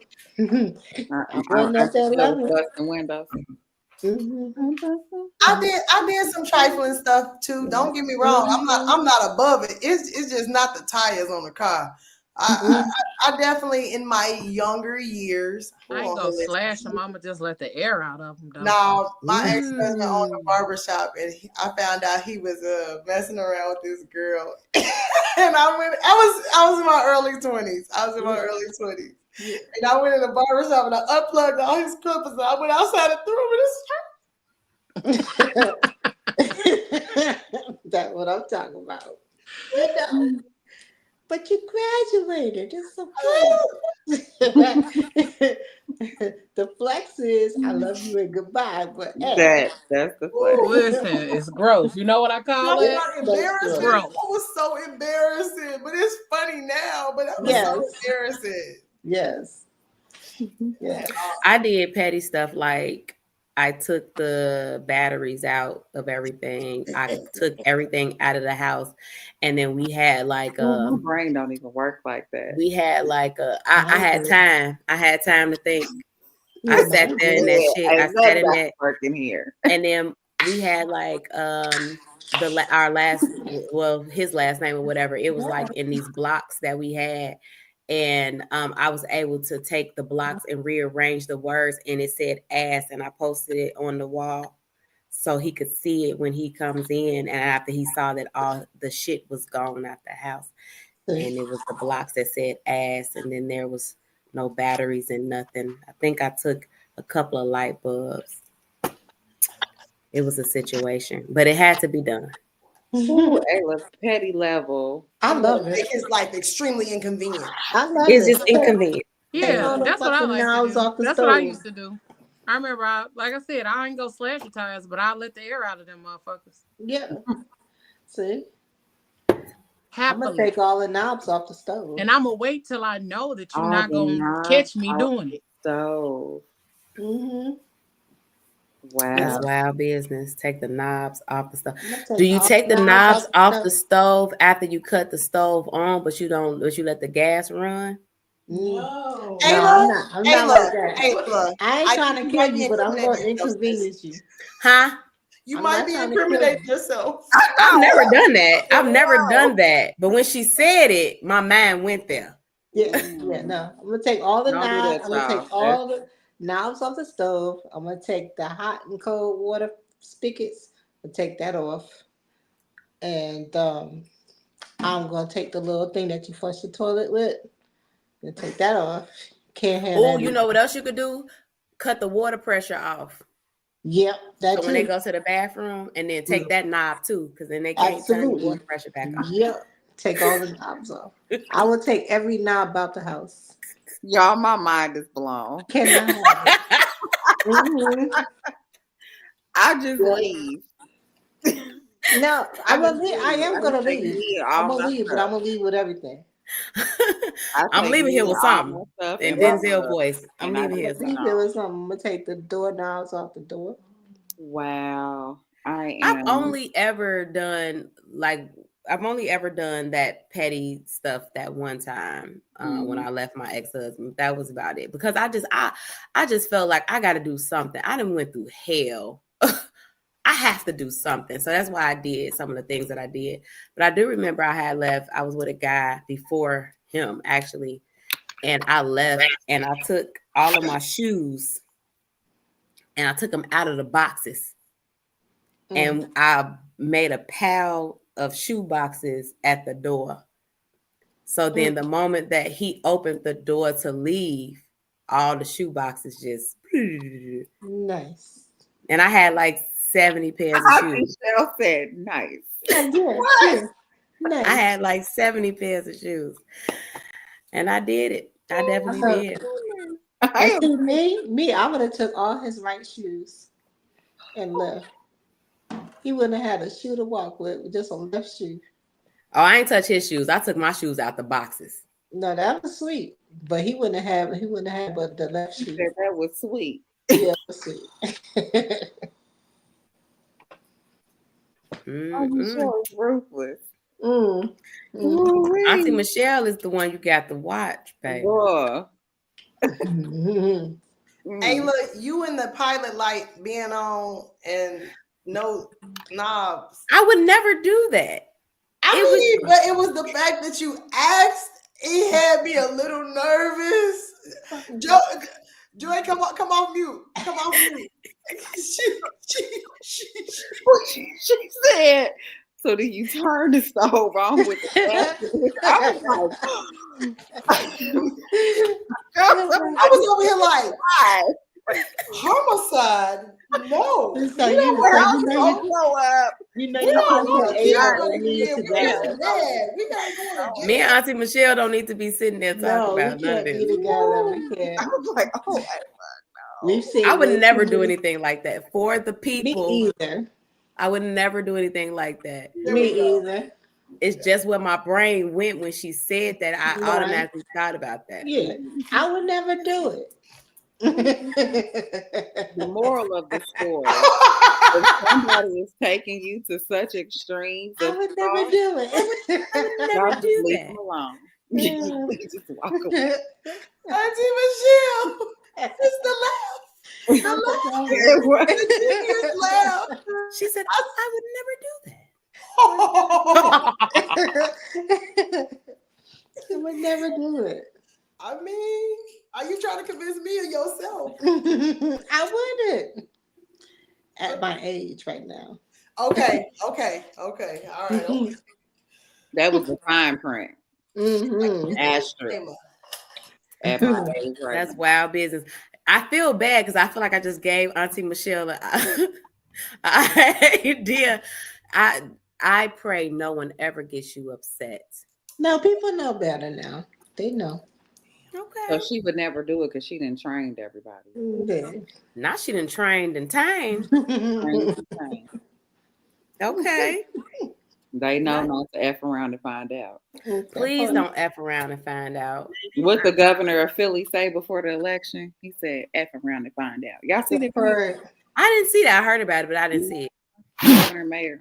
You gotta relax. He said it 3 times. He said it with his chest too. He meant that. That's right, because the people were doing something with the election or something like that, right? Trying to like don't be trying to do voter. They were trying to intimidate people. Mm-hmm. Lord today. All right, well, Leo, where you at, girl? We done went over. I'm right here. I was having a time, so I just let y'all. Y'all tell us what you're grateful for. Yeah, I know. I was just waiting. I was waiting on my. It's crazy how we went from where we was grateful for to somebody y'all trying to blow up houses. Trying to blow up houses. Yeah, Michelle over there trying to blow houses up. They didn't let their little left eye out and rabbit hole. I'm like, I'm gonna let y'all go ahead and get y'all little violent. Let your little left eye out. Let's get back in the car. We got to get back in the car. That part. For me, I'm grateful for the transitions right now. It's a lot of them happening. There's a lot of them taking place in a lot of different areas in my life, and I'm grateful for it. I'm grateful for the people who have shown me themselves over these last 6 months to a year to I'm going to say the last 4 years. I'm grateful for those people showing me themselves, showing me where I stood, showing me where I needed to stand, for myself and all of those things. I'm grateful for connections. To the people that make my life lighter, brighter, easier. That I'm grateful for the people that remind me of me, that remind me of who I am. Even when I'm falling short, when I'm not my best, the people that hold the mirror up to you and be like, do you see you? But also the people that hold up a mirror and remind you, like, you better than that fuck shit. And I mean, sometimes I am, sometimes I ain't. I am grateful for the people that make my days fly by. The conversations. And sometimes I'm grateful for the people that I can just sit in silence with. I don't always have to talk. I don't always have to be doing or nothing. I can just be me. I don't have to be Leo all the time. I can be Tiffany sometimes. And I'm more grateful for the people that allow me to be Tiffany than the people that allow me to be Leo. Tiffany is who I truly am, and Leo is who I truly am too. But the people who allow me to truly, truly be Tiffany, I'm grateful for them. I'm grateful for the aunties. I'm grateful for those. I'm grateful for those spaces to be able to let my hair down, be authentic, be true to myself, and all of those good things. And yeah, I'm grateful for the team. I'm grateful for, like I said, just the overall growth of the brand, people seeing the vision and walking along with it. But yeah, that's where I'm at with it. I'm grateful for all those things. I'm great. Like I said, above all else, I'm grateful for these transitions and different spaces that I'm able to walk into right now. I'm grateful that I ain't been on Facebook. Yeah, right. Man, ain't nothing over there. Yeah, it's a different space because people know I love being on Facebook. So I'm grateful that I've been being disciplined and I'm grateful that God has been putting people in my life that help me to truly see his blessings. Yeah. Yeah, like truly see the blessing that other people can be in your life. So, but that's it. That's all, y'all. We are getting ready to close out this thing. We thank y'all for being here, for joining us each and every week, and for constantly sharing the show, liking, following, subscribing, all of those kind of things with us over here on PGC. PGC Tuesdays and PGC After Dark. We thank y'all. Please go like, share, follow, and subscribe to the YouTube channels. We got a PGC After Dark, PGC Media, and the Fat Girl Chronicles YouTube channels, Facebook and Instagrams. So go do all the things and make sure you share it with your peoples. If you have not yet subscribed to the YouTube channel, please go do so and make sure that we are on here. And make sure you join us on Tuesday. Make sure you join us on Thursday for Thursday Night Live. And then make sure you join us on next Friday. Yeah, next Friday for Can I Get to the Yams? Can I get to the yams? Sweet yams. Show me the way. I'm gonna use the video from when we was all together, Ayla, from Girls Night. Oh yeah, Girls Night. Yeah, that'll be fun. But yeah, thank y'all so much. I then got tired. Man. That soup then got that broth and warmth in this house then got to me. Mm-hmm. You're gonna have to send me the recipe. Because I gotta make me some soup. I'm gonna make me some soup these next couple of weeks too. Okay. Thank you. But yeah, we appreciate y'all to the fullest. We getting ready to get up out of this thing. Y'all know what I say. Whatever you do for the rest of the evening and the rest of the week, don't do it with your half ass. Do it with your whole ass, y'all. We up out this thing. We love y'all and good night. Night. Go bust it up before real nigga. Trust. Dependency. Love. Respect. Passion. Pain. Intimacy. Pleasure. I sit here stuck inside my head, remembering you and I analyze all those things you said. You told me you loved me, you kissed and you hugged me, then you smile, look in my eyes and tell me that you'll always